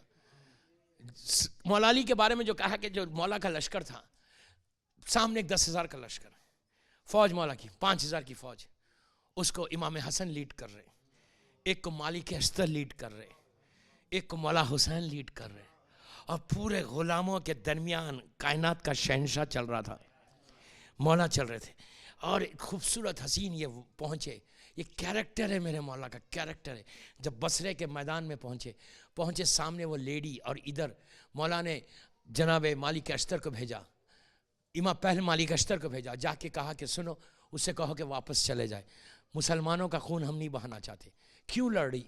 वो दिमाग शैतान, वो शैतान बनी हुई थी, शैतान, मदर ऑफ शैतान थी वो। जो मुझे बोलना था मैंने बोल दिया, आप समझे नहीं समझे? मदर ऑफ शैतान। हाँ, बोलती है कि नहीं हमको तो लड़ना है, अली से लड़ना। फिर इमाम हसन को भेजा कि बेटा हसन, जो बेटा तुम समझा, बोलो हमको लड़ना नहीं है। मौला जाके इमाम हसन जाके बोलती नो, तीरंदाज को बोलती है कि तीर चलाओ। वो लोग तीर चलाए। मौला अपनी फौज को बोलते मत करो, खाली रेजिस्ट करो। एक स्टेज ऐसा आया कि मौला के लश्कर के कुछ लोग शहीद हो गए। तो मौला की आर्मी वालों ने आके कहा, मौला या अली आप क्या चाहते हैं? पूरा लश्कर ऐसे ही खत्म हो जाए? आप इजाजत क्यों नहीं देते हमको हमला करने का? मौला इतनी तकल्लुफ कर रहे कि नहीं नहीं नहीं नहीं। लेकिन ये शैतान बनी हुई थी। ये समझ रही कि अली कमजोर हो गए। इनको नहीं मालूम कि खातिल मरहबा अंतर था अली के हाथ में वही जुल्फ़िकार है। उसने जब दूसरा हमला किया उस वक्त मेरे मौला ने अपनी फौज को हुक्म दिया कि अब हम पे जंग वाजिब हो गया, अब इन पे हमला करो। एक दिन इन 12 घंटे के अंदर फिनिश कर दिया। हालत ये थी, वो पहली जंग है कि इमाम हसन, इमाम हुसैन, मालिक अश्तर, मोहम्मद हनफिया, इन लोगों ने, अली को तक चलाने की ज़रूरत नहीं थी, अली के बाजू बराबर बेटे थे, अली के शागिर्द थे, अली के स्टूडेंट्स थे, उन्होंने वो जंग करना शुरू की। इनको सफाई करते करते करते इसका जो कैंप, जिस कैमिल पे ये बैठ के आई थी, वो कैमिल के ऊपर हमारी थी। आप सोचे कै का सॉफ्ट कॉर्नर लोगों को है यार। वो रसूल की कौन है, वो आ गई थी मैदान में। अल्लाह के रसूल का जुमला है कि देखो मेरी वाइफ्स में एक ऐसी वाइफ होगी जो एक जगह से जाएगी, जगह का नाम नहीं लेता, लोग मालूम कर लेंगे, जगह से जाएगी, वहां के जो कुत्ते हैं भौंकेंगे, पलट के कहा कि मुझे डर तुझसे है। रसूल कह रहा, आबिद बिलगामी नहीं कह रहा, तारीख उठा कर देखो। रसूल ने कहा कि है, मैं नाम नहीं ले रहा, कहा कि है लेडी मुझे डर तुझसे। कहा नो नो नो, मुझसे क्यों डरे, मैं कैसा आपके खिलाफ जाऊंगी, how can I come out. ये वो आ गई बाहर, रसूल की बीवी बाहर आई। आप इमेजिन करें, यही तो पूछा था उसने कि रसूल की बीवी बाहर आ गई। मुक़द्दस अर्दबेली से, शेख मुफीद से यही पूछा था। शेख मुफीद के पास 18 साल का, 20 साल का सिन था शेख मुफीद का। मदरसे में गए तो यही बसरे का एक आदमी ने आके वहाँ का जो उस वक्त का आलिम था उससे पूछा कि ये बताओ कि गार के वाक़े में और गदीर के वाक़े में फ़र्क क्या है, गदीर में और गार में, केव वाले वाक़े में क्या फ़र्क है। तो उसने कहा गदीर एक रिवायत है, अली को मौला कहा, गार हकीकत है, लोगों ने जाते हुए देखा अंकल को।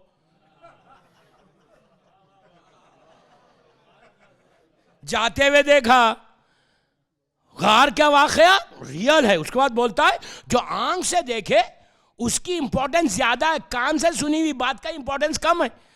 अली को मौला कहा, कानों सुनी बात है, गार में जाना आंखों देखी बात है। शेख मुफीद ने खड़े रह के कहा, ये बताइए अब अली को क्या मानते। तो कहा कि हम अली को चौथा खलीफा मानते। तो कहा अगर खलीफा, इस्लाम के खलीफा के खिलाफ कोई मैदान में आए, कोई जंग करने आए, तो उसके बारे में क्या ख्याल है। तो उसने कहा वो खलीफा के खिलाफ कोई मैदान में आए तो वो काफिर है, मुशरिक है। बोल तो दिया, एकदम रुक गया।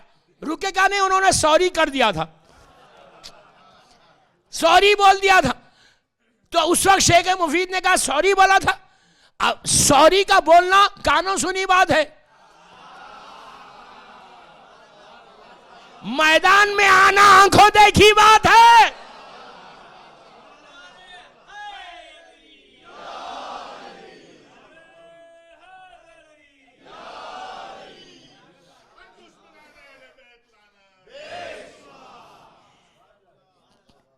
इसलिए कि अभी आपने कहा कि कानों सुनी बात का मकाम कम है, आंखों देखी बात का मकाम ज्यादा है।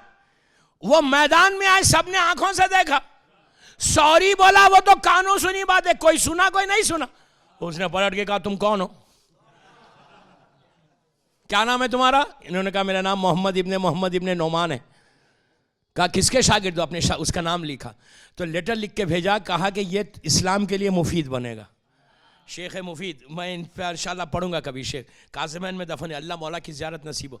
तो है नहीं, अब इसके अतराफ, इसके कैमिल के अतराफ पूरी 2-3 हज़ार आदमी बड़े वफादार इसके घेरे हुए थे।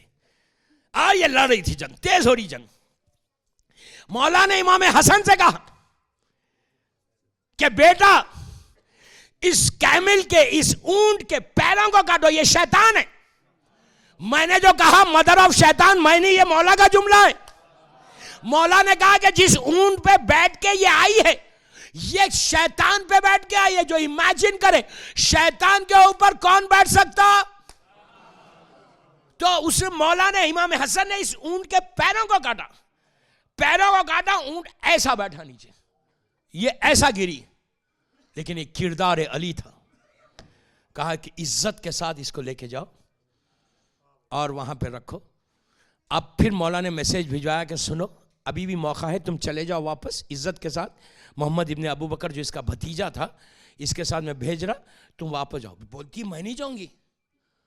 अरे जिद्दी तिश, मैंने यूं ही नहीं कहा मदर ऑफ शैतान, शैतान सबसे बड़ा जिद्दी आदमी था। कहती मैं नहीं जाऊंगी।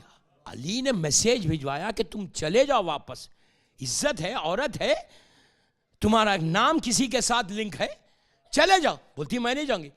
तीसरी मर्तबा कंगी कर रही थी। सब हिस्ट्री बोल रहा हूं मैं। अब मैं क्या बोलूं दोस्तों आपको। मौला ने इमाम हसन अलैहिस्सलाम को भेजा, अब किसी को नहीं भेजा, और जाके कहा बेटा जाके उससे ये कहो, ये जिद कर रही है यहां से नहीं जाने की, जाके कहो कि बाबा ये कहते हैं कि अगर आप नहीं गए तो रसूल ने जो अथॉरिटी दी है वो इस्तेमाल करूंगा। क्या थी अथॉरिटी? रसूल ने इन पूरी लेडीज को बिठा के कहा था सुनो मैं तो जा रहा, मेरे बाद अगर कोई हरकत करे तो अली जो है तुमको तलाक दे देगा 3 मरतबा, तलाक तलाक तलाक, तो तुम मेरे रिश्ते से बाहर हो जाओगी। जब ये सुना तो रिवायत का जुमला है, कंगी कर रही थे, फेंका कौम को, फौरन तेल वेल छोड़ा, बैठी निकल के चली गई। खाली थ्रेट किया था अली ने, सुनो नहीं करोगी तो वो इस्तेमाल करूंगा मैं तुम्हारे ऊपर, जाओ यहां से। वो दुश्मनी मदीना आ गई, मदीना आके जिंदगी गुजार रही थी। इधर सीरिया में वो नस्ल अबू सुफियान हुकूमत कर रही है। वो जालिम ने जो हरकतें की, जो नुकसान पहुंचाया, मौला अली को चैन से बैठने नहीं दिया। इसने फौज को तैयार किया। आज भी सीरिया से जब आप जाते हैं रक्का, वहां पे वो मैदान है, वो ग्राउंड है। मैं जंग क्या पढ़ा, मैं तो खाली स्केच खींच रहा।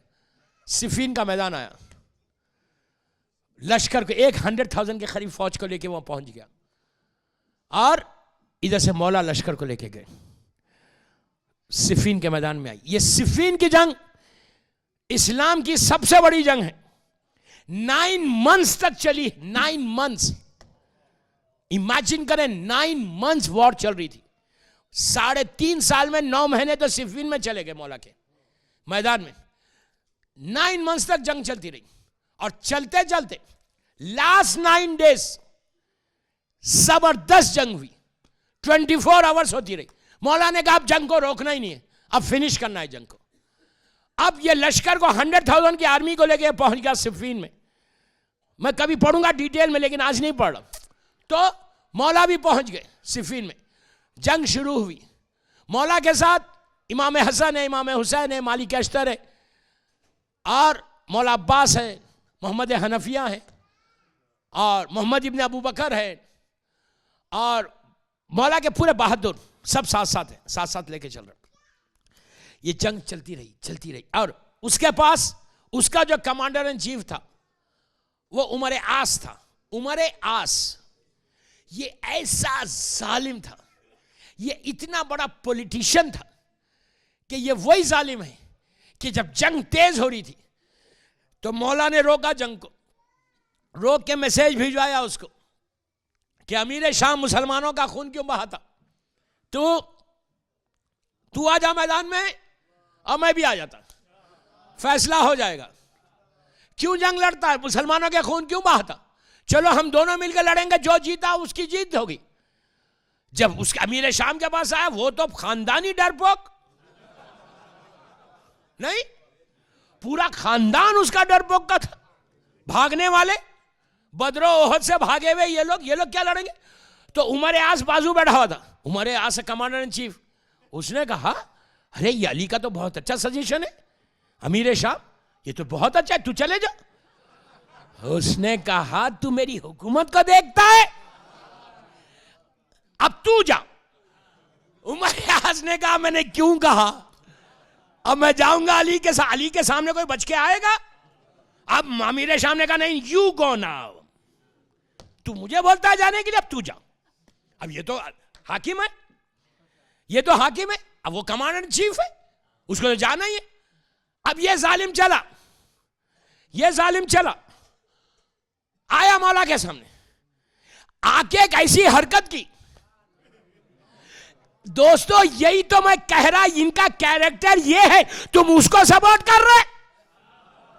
इसने आके जो किया मिंबर से बोल भी नहीं सकता। इसने वो हरकत की कि मौला ने मुंह फेर के कहा ला हौला वला कुव्वता इल्ला बिल्लाह। इन लोगों ने इसने अपने आप को नेगेट कर लिया। अली ने कहा निकल जाए ऐसे। तो अब ये आके फखर करता था लोगों के सामने कि मैं अली से बच के आया। आप समझ रहे मेरी बात? इन्हें लोग बच के आके फखर कर रहे। ये जंग तेज हो रही थी, जंग सिफीन जबरदस्त। मौला अपने खेमे में है, दुश्मन ने देखा, सबको मालूम है अली अंदर है। दुश्मन ने देखा कि मैदान में एक सिपाही है, चेहरे पे नकाब है, गौर से सुनना, चेहरे पे नकाब है और ऐसा लड़ रहा।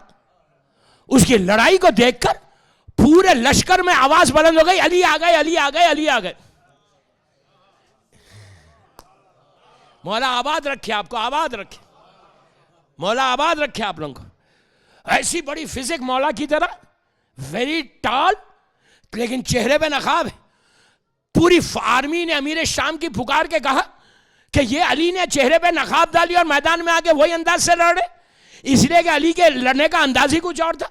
जब मौला लड़ते थे, जब कोई लड़ता था मारने जाते थे, तो जब लोग भागने लगते तो अली पीछे नहीं जाते। लोगों ने पूछा या अली भागने वाले के पीछे क्यों नहीं जा रहे आप, मैदान छोड़ के जो भाग रहा। मौला का अजीब जुमला, मौला कहते हैं वो खुद अपनी जान की भीख मांग रहा, उसके पीछे क्या जाओ। कहा कि वो भाग रहा था और उसी अंदाज से लड़। मौला की जंग कैसे लड़ते थे कि जब दो मिलके हमला करते तो अली क्या करते, दोनों के ऐसा गर्दन को ऐसा पीछे से पकड़ते, पकड़ के ऐसा सर से लटका देते, सर को ऐसा टकरा देते। और उसके बाद अगर जब तलवार से लड़ते और कोई नेजा मारता तो इस अंदाज से तलवार के उसके नेजे को काटता, नेजा सा फेंक रहा तो इस अंदाज से नेजे को काटते कि नेजे का रुख इधर आने के बदले ये इधर आ रहा। मौला तलवार से इसको ऐसा एंगल करते कि वो नेजा पलट के जाता और वो इधर नहीं आता बल्कि ऐसे यू टर्न करता, यू टर्न करके जो सामने उसी को लगता। ये कमाल था कि दुश्मन का नेजा दुश्मन ही पे लगता था। एक स्टाइल था लड़ने का, इसलिए कि मौला ने नेज़े को ऐसा मारते और जब कोई तीर मारता तो अली क्या करते, तीर को अपनी तलवार से जुल्फ़िकार को ऐसा करते तो वो तीर जो ऐसा आ रहा यूं होता, यूं होके फिर जब नीचे गिरता, जब नीचे गिरते जैसे आप स्पिन करते ना बॉल को, टेबल टेनिस के प्लेयर स्पिन कैसा करते बॉल को, क्रिकेटर स्पिन कैसा करते, वैसे तीर को स्पिन करते थे। वो ऊपर जाके सब पलटता था। तो इस एंगल से, जिस एंगल से मौला जिस रफ्तार से स्पीड से उस तीर को पलटाते तो वो पलट के फिर वो दुश्मन के लश्कर में जाता। एक अजीब अंदाज था मौला के लड़ने का। तो वही अंदाज से ये सिपाही लड़ा, पूरे मैदान में धूम हो गई कि अली आ गए, अली आ गए। फिर एकदम लोगों ने देखा कि मौला अपने घोड़े पे बैठ के सीधा सीधा आए उस सिपाही के पास। तो फौज पुकारी कि या अली तुम अगर हो या फिर तो ये कौन है। तो चेहरे से नकाब को उलट के कहा हाजा खमरे बनी हाशिम।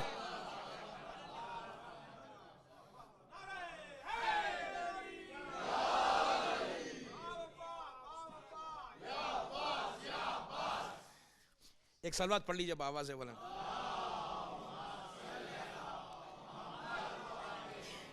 अजीजों, मौला ने कहा हाजा खमरे बनी Hashim. What does it mean? क्या मतलब है इसका? कि ये बनी हाशिम के चांद हैं। चांद किसको बोलते? हम तो किसी भी बच्चे को बोलते ये मेरा चांद है।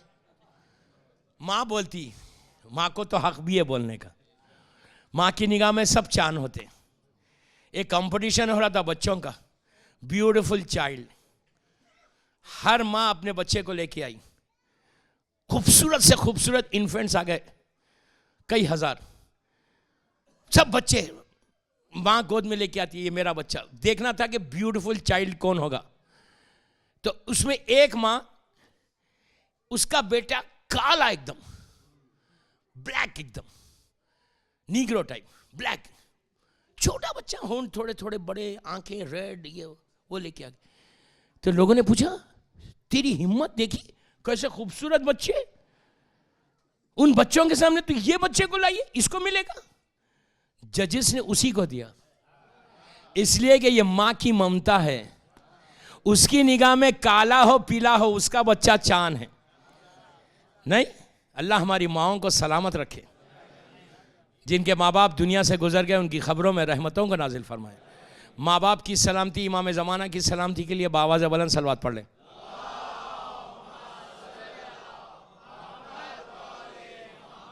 मैं मजलिस खत्म कर रहा हूं। पूछा यह खाजा खमर है बनी हाशिम, यह बनी हाशिम का चांद है। कौन कह रहा है? मौला अली कह रहे हैं। अब आपको मैं एक बात यहां रोक के बोलूं, सिफीन के मैदान में 3 इमाम मौजूद थे। मौला अली थे, इमाम हसन अलैहिस्सलाम, इमाम हुसैन। एक चीज याद रखो, दुनिया में जमीन के ऊपर जब इमाम होता तो इमाम से हसीन कोई होता ही नहीं, इमाम से ब्यूटीफुल कोई नहीं हो सकता। गौर से सुनना प्लीज, मैं मेहनत करके बोल रहा आपको। इमाम अगर जमीन पे है, इमाम से हसीन दुनिया में कोई हो ही नहीं सकता। इसलिए कि इमाम जो होता, अल्लाह जमील है, अल्लाह हसीन है, तो उसका रेप्लिका इनको देखो, अल्लाह के हुस्न को पहचानो। सिफाते परवरदिगार इमाम होता, मजहरे औसाफे खुदा इमाम होता, तो इमाम से बेहतर कोई हो ही नहीं सकता। हसीन इमाम है और 3 इमाम मौजूद है। 3 इमामों की मौजूदगी में अली कह रहे हाजा खमरे बनी हाशिम। तब अंदाजा लगाओ कि हुस्ने अब्बास क्या था। रेप्लिका थे मेरे मौला के, सूरत तस्वीर थे। ऐसे बाजू मौला अब्बास के, ऐसे ब्रॉड शोल्डर्स, ऐसे बाजू थे, ऐसा ब्रॉड चेस्ट, आंखें जो बताई गई वो नरगिसी आंखें, हसीन।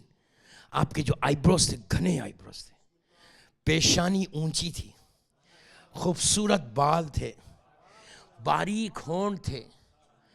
कलर का ये आलम था कि दूध भी शर्मा जाए कलर के सामने मौला के। और जलाल और ब्यूटी इतनी थी कि लोग निगाह उठाते थे, ठहर जाते थे। जिसकी ब्यूटी को देख के हुस्न यूसुफ सदका हो जाए, जिसके ऊपर से हुस्न यूसुफ सदका हो वो अब्बास है। जिसके हुस्न की ब्यूटी की तारीफ कुरान में अल्लाह कर रहा है, वो मौला अब्बास। और ऐसा शागिर्द, ऐसा स्टूडेंट मेरे मौला का कि मौला के पैरों पे पैर रख के चलने वाला, खदमों पे खदमे रख के चलने वाला, निशान पे निशान रख के चलने वाला। जब लड़ने लगे, अब्बास की तलवार पहली मर्तबा चली। आपको मालूम क्या आइज थी जनाब अब्बास की उस वक्त? आप इमेजिन नहीं करेंगे। नहीं, 28 हिजरी की तो विलादत है और ये 38 हिजरी की जंग है, 10 साल। 10 years old बॉय, लेकिन ऐसी फिजिक हो गई थी टॉल कि दुनिया पागल हो गई थी कि ऐसा अब्बास। जो पहली दफा जो मौला अब्बास का अरब पे जो सिक्का जमा, वो सिफीन से जमा था। सिफीन के बाद अब्बास की तलवार नहीं चली, कोई जंग ही नहीं हुई कि अब्बास की तलवार चली। वो सिफीन की जंग का असर था जो करबला तक पहुंचा, कि लोग घबरा गए थे कि 10 साल में यह आलम है। 6'2" या 6'3" हाइट थी मौला की, और जब बैठते थे घोड़े के ऊपर, रिकाब पे ऐसा दाला सर बैठ गए, और स्टाइल था। अरे स्टाइल कुर्बान मेरे मौला पे से, हर चीज कुर्बान। जिस अंदाज से ऐसा पलट के देखते थे, अब्बास निगाहों से फौजों को अलग करते थे।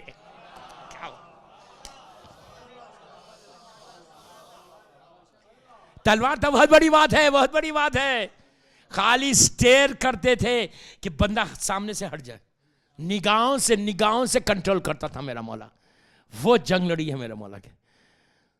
लेकिन मैं क्या करूं, ऐसा हसीन और खूबसूरत जो इताअत, ओबीडियंट का मरकज था। किरदार अब्बास में सबसे बड़ी बात यह थी कि ही वाज सो ओबीडियंट। इताअत जुमला मेरा प्लीज गौर से सुनना। इताअत इमाम को अब्बास ने बताया कि अगर अब्बास नहीं होते तो दुनिया को मालूम नहीं होता कि इमाम का ओबीडियंट कैसा होता है। पैदा हुए अब्बास, होश संभाला तो कान में एक आवाज आई मां की तरफ से कि अब्बास तुम करबला के लिए पैदा हुए हो। बाबा ये कहते रहे पूरे 12 साल, बेटा तुम मेरे वारिस हो शुजात के, मेरी ब्रेवरी के वारिस हो, तुम मेरे सक्सेसर, तुम ऑन बिहाफ ऑफ मी तुम लड़ना करबला में। भाई ये कहते रहे, बहनें ये कह रही हैं कि अब्बास तुम करबला के लिए हो, तुम करबला के लिए हो। पूरी लाइफ मौला अब्बास के कानों में एक ही जुमला कि दुनिया में तुम आए करबला के लिए, करबला के लिए। वो दिन आ गया करबला का। अब शब आशूर के वाकयात में है कि मौला अब्बास अपनी तलवार को निकाले, सैखल कर तेज कर रहे थे, ऐसा तेज करते करते फौज पे को ऐसा देखा, देख के अली अकबर बाजू थे, कहने लगे बेटा कल आधी फौज को मैं अकेले देखूंगा, आधी फौज को तुम लोग देख लेना। कितनी ख्वाहिश है, शब आशूर है। मौला हुसैन जनाब अब्बास से कहते हैं कि अब्बास उमर साद से बोलो कल हम जंग कल लड़ेंगे, आज नहीं। तो मौला अब्बास ऐसा जा रहे थे, तो राइट साइड पे हबीब इब्ने मज़ार है, लेफ्ट साइड पे मुस्लिम इब्ने औसजा, ये दो साहबी के बीच में अब्बास जा रहे हैं। तो हबीब ने मुस्लिम इब्ने औसजा से कहा कि मुस्लिम, वो टाइम याद है जब अपने मौला ने अब्बास की माँ से शादी की और ये कहा था कि मुझे करबला में मुझे वारिस चाहिए मेरा? तो मुस्लिम ने कहा कि हाँ मुझे याद है वो टाइम। अब्बास ने ऐसा अंगड़ाई ली, लेके कहा हबीब तुम अब्बास को जोश दिलाते हो, कल देखना कैसे जंग लड़ूंगा। क्या ख्वाहिश है, क्या तमन्ना है, क्या आरजू है। आशूरे का दिन आया, एक एक कत्ल होता रहा, बच्चे ज़िबा हो गए। वो वक्त आया कि कासिम का लाशा पामाल हो गया, औन मोहम्मद की मैयत आ गई। अब्बास बार बार आके कहते मौला मुझे मरने की इजाज़त दीजिए। दोस्तों आज अब्बास का मैं जिक्र कर रहा, खामोशी से नहीं सुनना। आज इस अज़ाखाने से अपनी हाजतों को लेके आना, सामने इस अलम को देखते जाओ, पुरसा देते जाओ। हुआ पलट के कहा मौला मुझे मरने की इजाज़त दीजिए। इमाम बार बार ये कहते कि अब्बास तुम मेरे लश्कर के अलमदार हो भैया। मौला खैमे में गए, बीबी सकीना को गोद में उठाया, गोद में उठा के आहिस्ता आहिस्ता हुसैन की तरफ चले। दूर से हुसैन ने मंजर देखा कि अब्बास सकीना को लेके आ रहे हैं। तो उस वक्त बीबी ने सकीना गोद में, हुसैन ने सकीना को देख के कहा बेटी आज तुम चचा की सिफारिश करने आ रही हो, कल तमाचे लगेंगे, चचा बहुत याद आएंगे। कल कानों से गोशवारे छीने जाएंगे, चचा याद आएंगे। अब्बास को इजाजत के लिए भेजा, एक एक से इजाजत लेके बीबी ज़ैनब के खैमे में आई। शहजादी ने बताया, जब कहा कि भैया तुम जा रहे हो तो एक चीज याद रख लो, 21 रमजान की रात को बाबा ने मेरे बाजुओं के बोसे लिए। मैंने बाबा से पूछा बाबा क्यों बोसा लेते? तो बाबा ने कहा था कि बेटी एक दिन आएगा कि तेरे बाजुओं में रस्म बांधी जाएगी। अब्बास मुझे बाबा की बात पे बिलीव था, यकीन था, लेकिन सोचा करती थी जिसके 18 भाई हों, 18 भाई, और अब्बास जैसा भाई किसकी मजाल है जो मेरे बाजुओं में रस्म बांधे। अजीजों अब्बास का चेहरा सुर्ख हो गया, रेड हो गया। खैमे का पर्दा हटाया, पूरी फौज पे ऐसा निगाह डाली, निगाह डाल के कहा तुमने कासिम को मारा ना, पामाल किया, मैं आके बदला लूंगा। औन मोहम्मद को शहीद किया, मैं आके बदला लूंगा। ये बच्चे अलतश बोल रहे, मैं आके बदला लूंगा। ये ख्वाहिश लेकर हुसैन के पास गए। हुसैन ने एक वर्ड कहा, एक वर्ड, पीछे हाथ रख के कहा अब्बास तलवार नहीं चलाना। नहीं नहीं नहीं, ऐसा नहीं रोना, ऐसा नहीं रोना। अब्बास यहां थे, यहां आ गए, एक ही जुमला कहा भैया तलवार नहीं चलाना। बस ऐसा इताअत की हुसैन की, सर को झुका लिया। करबला के लिए पैदा हुए, हुसैन ने परमिशन नहीं दिया। सिर्फ नेज़े को लेके शेर चला गया मैदान में। आपको मालूम है दरिया करबला का जो नहर थी ना, जहां जनाब अब्बास का रोजा है, उसके आगे वो दजला, वो अलखमा रिवर थी। एक्चुअल अलखमा रिवर नहीं है, दजला रिवर है। अलखमा को काट के बनाया था, उसका नाम अलखमा थी जो करबला में थी।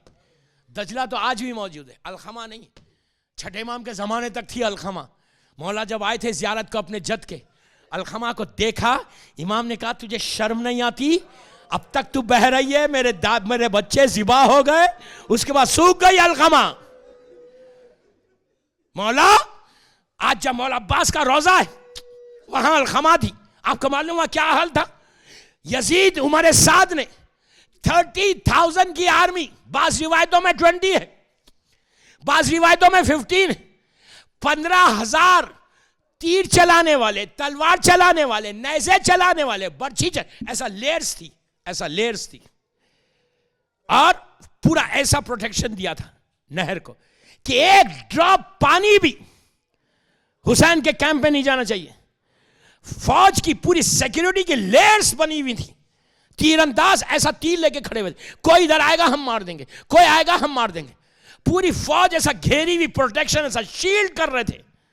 मौला अब्बास, आपको मालूम आशूरे के दिन सुबह से यजीदी फौज का यह आलम था कि जब भी हुसैन के खैमे से कोई निकलता, फौज अपने रिकाब पे ऐसा जोर दे के ऐसा देखते, सिपाही देख के खैमे की तरफ देख के बोलते कहीं अब्बास तो नहीं आ रहे, कहीं अब्बास तो नहीं आ रहे।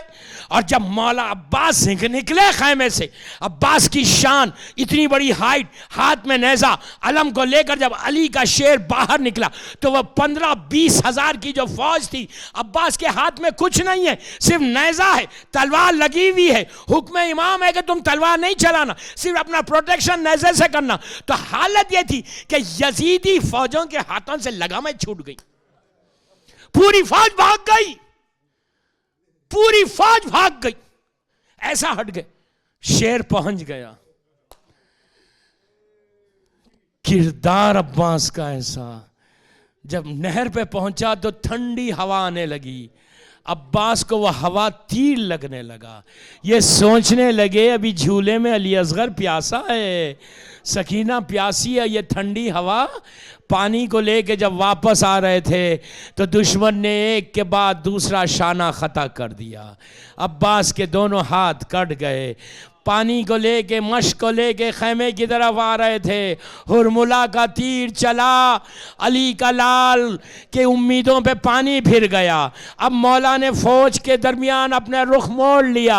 अजीज़ो, ज़ियारत अब्बास में एक जुमला है कि अब्बास तुम बड़ी मजलूमियत से शहीद हुए। ये मजलूमियत क्या है? जिस अब्बास के सामने अरब का बड़े से बड़ा पहलवान घबराता था, आज सामने से वार करके पूछता था, अब्बास तुम्हारे हाथ क्या हुए? अब्बास तुम्हारे हाथों को किसने काटा? कोई तलवार मारता था, कोई नेज़ा मारता था, कोई गुर्ज मारता था। अली का लाल घोड़े पर झूमने लगा, कहा आका मेरा सलाम। हुसैन दोनों हाथों से तलवार चलाते हुए गए। मैंने मजलिस तमाम कर दी। अब्बास के अलम को लेके वापस आए। आपको मालूम है आज कलकत्ते में, इंडिया का शहर जो कलकत्ता है, वहां पे मैं हर साल रजब में जाता हूं पढ़ने। वहां पे करबला की नजफ शरीफ की ज़ियारत के बाद मैं 23 रजब से 28 रजब कलकत्ता पढ़ता हूं। कलकत्ते में 2 इमाम बारगाह है, एक इमाम हुसैन का, एक मौला अब्बास का। बीच में रास्ता है, दोनों इमाम बारगाह सामने ऐसे। 8 मुहर्रम को मौला अब्बास का अलम इमाम हुसैन के रोजे से मौला अब्बास के रोजे की तरफ जाता है। क्या होता है पता है? आशूरे में जब हुसैन अलम लेकर आ रहे थे, जब वापस आ रहे थे, तो खैमे के दरवाजे पे सकीना छोटे छोटे बच्चों को हाथ में खाली कूजा दे के इंतजार में खड़ी हुई थी। जब अलम आने लगा तो सकीना ने बच्चों से कहा कि सुनो, मेरा चचा पानी ला रहा, अलम आ रहा। और जैसे ही अलम करीब आया तो बच्चों ने देखा कि अब्बास लेके नहीं आए, हुसैन लेकर आए। तो बच्चों के हाथों से कूजे जमीन पे गिर के टूटने लगे। तो यही चीज आज कलकत्ते में होती है, बच्चे खाली कूजा लेके ठहरते, जब हुसैन के रोजे से अलम आता बच्चे कूजा फेंक देते कि हाय हुसैन, अब्बास चले गए ये कूजे। आखिरी मजलिस 2-3 मिनट में मजलिस तमाम कर रहा। मौला अब्बास का आलम आया। आज जैसे आपने यहां इस्ताद किया आलम, हर घर में अब्बास का आलम इस्ताद करो। जिस घर में अब्बास का आलम होता वहां एक प्रोटेक्शन है, मौला अब्बास का सदका रहमत नाजिल होती। यहां अपने घरों में मौला अब्बास के आलम को इस्ताद करो, बरकत होगी। बरकत चाहते हो तो मौला अब्बास के आलम को घरों में इस्ताद करो, यह बहुत जरूरी है दोस्तों। आलम लेके अब आए इमाम हुसैन, आके आलम को ऐसे जमीन पे खैमे में रख दिया, इस्ताद किया जैसे आपने इस्ताद किया, रख दिया। पहली मर्तबा हुसैन जमीन पे बैठ गए, जमीन पे बैठे, चेहरा सुर्ख होने लगा। करबला में छोटे छोटे बच्चों ने आके जाके हुसैन के दामन को पकड़ा, पकड़ के कहा आखा अब्बास कहाँ है? हुसैन कुछ नहीं बोलते, रोने लगे। अब हुसैन चाहते थे कोई अब्बास का पुरसा दे, तो सकीना आई, आके दामन को थाम के कहा बाबा मेरा चचा क्या हुआ? तो उस वक्त कहा बेटी तेरे बाबा की कमर टूट गई, तेरा चचा वापस नहीं आएगा। ज़ैनब ने सर से चादर फेंक दी, हाय अब्बास। अब्बास के बाद सकीना को तमाचा लगा, अब्बास याद आए। सैदानी के सर से चादर छीनी गई, अब्बास याद आए। चौथे इमाम की पीठ पे ताजियाना लगा, अब्बास याद आए। यजीद के दरबार में ज़ैनब ने अब्बास को याद किया। सकीना दफन हो रही, अब्बास याद आए। करबला चेहलुम के लिए पहुंचे, अब्बास याद आए। अब मैं मजलिस तमाम कर दिया, लश्कर ये लुटा हुआ काफिला मदीना पहुंच गया। अब तक आपने अब्बास के बारे में सुना, अब उस माँ से पूछो कि जिसने अब्बास की जो माँ थी बीबी उम्मुल बनीन, उनका क्या हाल हुआ जब ये काफिला मदीना पहुंचा। बशीर ने इत्तला दी कि मदीने वालों मदीना लूट गया, हुसैन शहीद हो गए। पूरे मदीने में हाय हुसैन की आवाज थी। बशीर, एक मिनट, बशीर मस्जिद नबवी पहुंचा, मिंबर के करीब गया, जाके कहा मदीने वालों मदीना लूट गया, हुसैन शहीद हो गए। ये कहना था पूरा मदीने में मस्जिद नबवी में हाय हुसैन की आवाज थी। लोग कहते हैं कि उस आवाज में एक रास्ता बनने लगा, लोग रास्ता देने लगे। बशीर कहता है कि मैंने देखा एक बीबी है, हाथ में लकड़ी है, मुकम्मल पर्दे में है, आहिस्ता आहिस्ता आ रही है। एक आवाज बुलंद हुई कि ज़ौजाए जनाब अमीर उम्मुल बनीन आ रही है। बीबी ने आगे कहा तूने क्या खबर लाई? उसने कहा बीबी करबला में हुसैन शहीद हो गए। तो उम्मुल बनीन ने कहा ये बता हुसैन शहीद हुआ, मेरा अब्बास कहां था? क्या अब्बास ने शर्मिंदा किया? कहा नहीं बीबी, पहले अब्बास के शाने कटे, फिर हुसैन के गले पे खंजर चला। उम्मुल बनीन ने करबला का रुख किया, कहा अब्बास तूने फातिमा के सामने मां को सुरखरू कर दिया।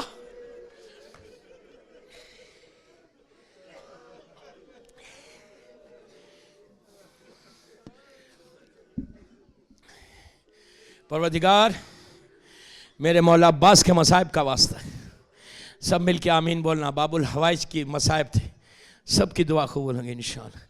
परवरदिगार मेरे मौला अब्बास की मुसीबतों का वास्ता है, इन आवाज़ों पे तू अपनी रहमत को नाजिल फरमा। आहिस्ता मत बोलो, ज़ोर से बोलो। परवरदिगार मेरे मौला अब्बास के मसाइब का वास्ता, ये मजलिसें हमारी कबूल कर ले, ये मजलिसें, ये पूरी मजलिसें हम सब के लिए बख्शिश का सहारा बन जाए। दुनिया भर में जहाँ जहाँ मेरे मौला हुसैन की मजलिस हो रही है, अल्लाह मजलिस करने वाले, मजलिस करवाने वाले, मजलिस में शिरकत करने वाले, जहाँ जहाँ अज़ादारी हुसैन हो रही उनकी तो हिफाजत फरमा। हमारे तमाम अज़ा खानों की हिफाजत फरमा, तमाम मौला के चाहने वालों की जान माल इज़्ज़त आबरू की हिफाजत फरमा। दुश्मनान अज़ादारी को मिटा दे हमेशा के लिए। सीरिया में शहजादियों के रोज़ों की हिफाजत फरमा। जन्नतुल बकी जन्नतुल मौला की खूबसूरत तामीर करवा दे। मौला अब्बास के नाम पे हमारे गुनाह कबीरा सगीरा को माफ़ कर दे। मौला अब्बास के नाम पे जो जो रिस्क के प्रॉब्लम्स में, उनके रिस्क के दरवाजे खोल दे। जो बिज़नेस कर रहे हैं उनके बिज़नेस में बरकत अता फरमा।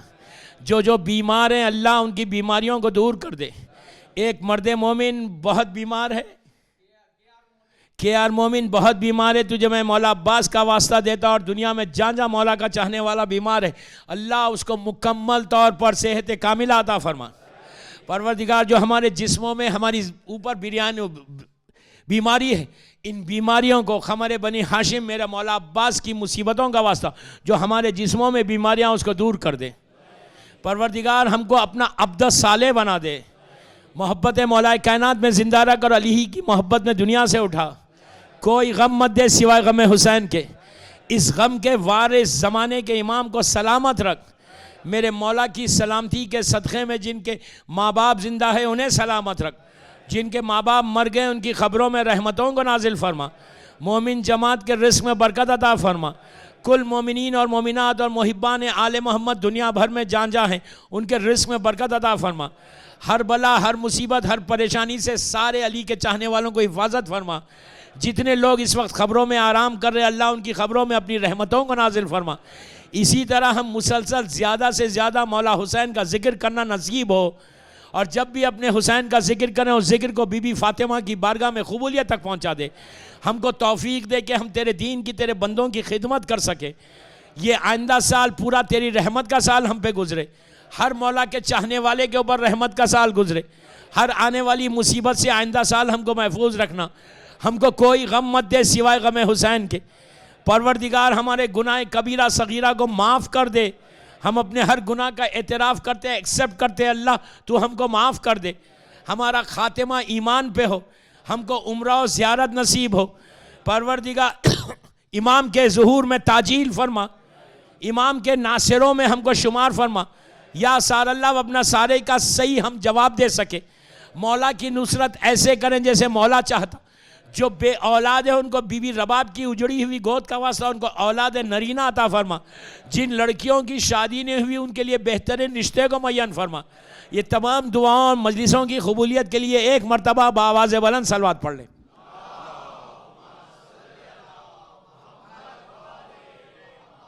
एक सूरह फातिहा मोमिन जमात और कुल मोमिनीन और मोमिनात के लिए सूरह फातिहा।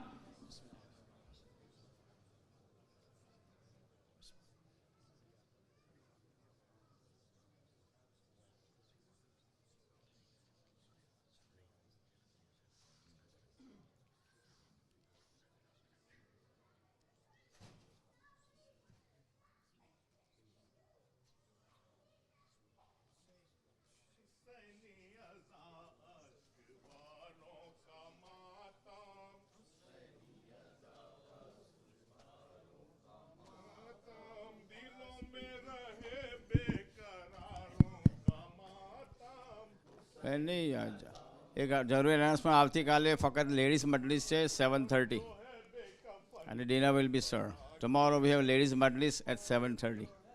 Only ladies majlis. आओ करे उन गम के मारों का मातम,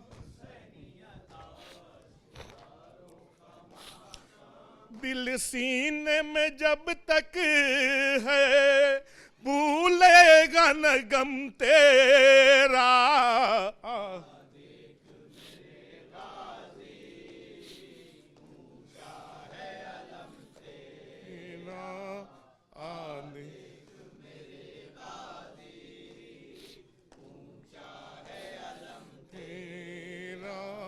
ज़ैनब की दुआ बनकर एक वक्त वो आएगा। ज़ैनब की दुआ बनकर एक वक्त वो आएगा। हर घर में सजा होगा अब्बास अलम तेरा। दिल सीने में जब तक है भूलेगा न गम तेरा।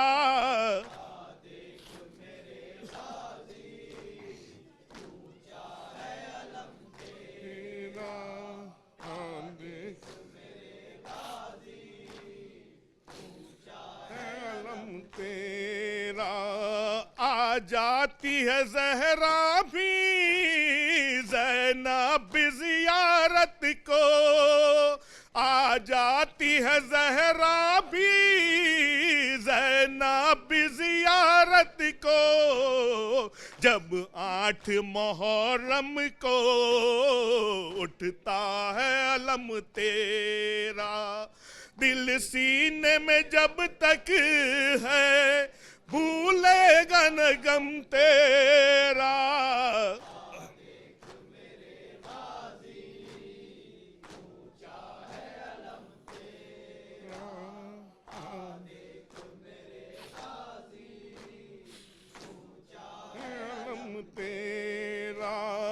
ताबूत जब उठता है शबीर का गाजी। ताबूत जब उठता है शबीर का गाजी। ताबूत के आगे भी चलता है अलम तेरा। दिल सीने में जब तक है भूलेगा न गम तेरा।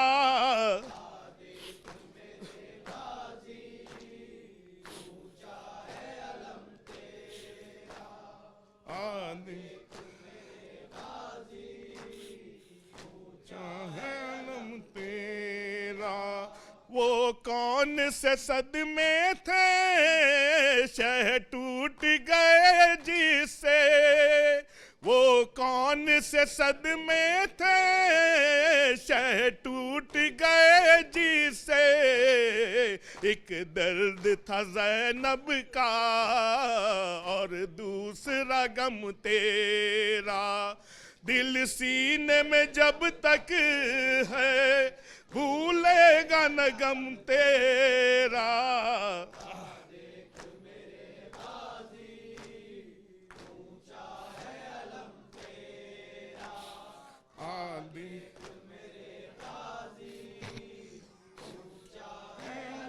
तेरा जब बह गया तब पानी, तब सांस तेरी टूटी। जब बह गया सब पानी, तब सांस तेरी टूटी। था सीने के अंदर या मशकीज़े में दम तेरा। दिल सीने में जब तक है भूलेगा न गम तेरा।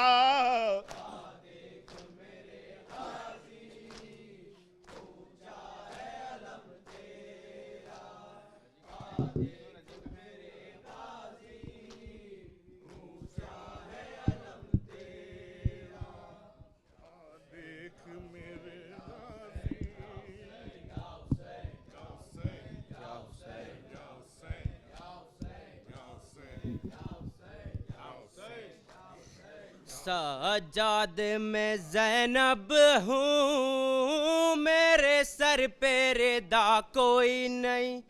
बाज़ार जफ़ा सज्जाद में ज़ैनब हूँ, मेरे सर पे बाज़ार जफ़ा सज्जाद में ज़ैनब हूँ, मेरे सर पे रिदा कोई नहीं। बाज़ार जफ़ा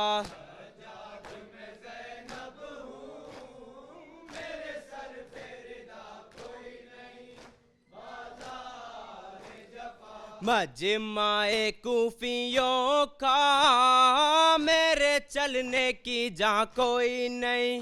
बाज़ार जफ़ा सज्जाद में ज़ैनब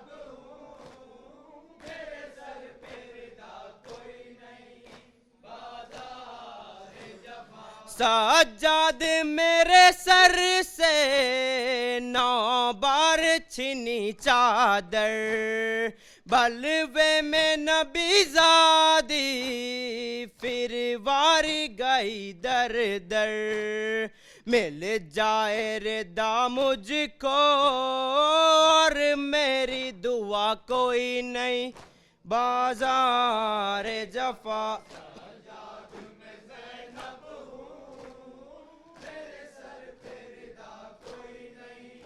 बाज़ार सज्जाद मेरे दिल को ये दर्द सताता है।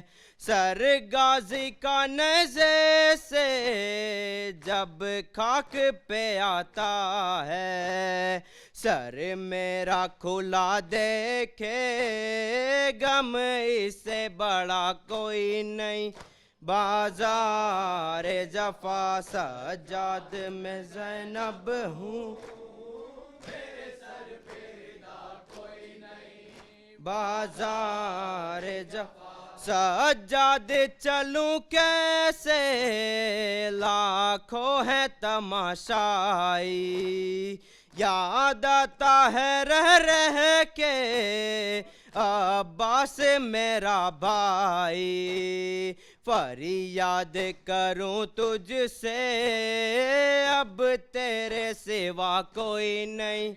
बाज़ार जफ़ा सज्जाद में ज़ैनब हूँ, मेरे सर पे रिदा कोई नहीं। बाज़ार जफ़ा मालूम है आदा को गाजी की बहन हूँ मैं, बेदस्त है वो गाजी पाबंद रसन हूँ मैं। याद आई वफा उसकी जब पास रहा कोई नहीं, बाजार जफा सजाद में ज़ैनब हूँ, मेरे सर पे रिदा कोई नहीं। पर मोहम्मद वाले मोहम्मद सलवात। अस्सलाम वालेकुम या रसूलिल्लाह, अस्सलाम वालेकुम या नबी अल्लाह।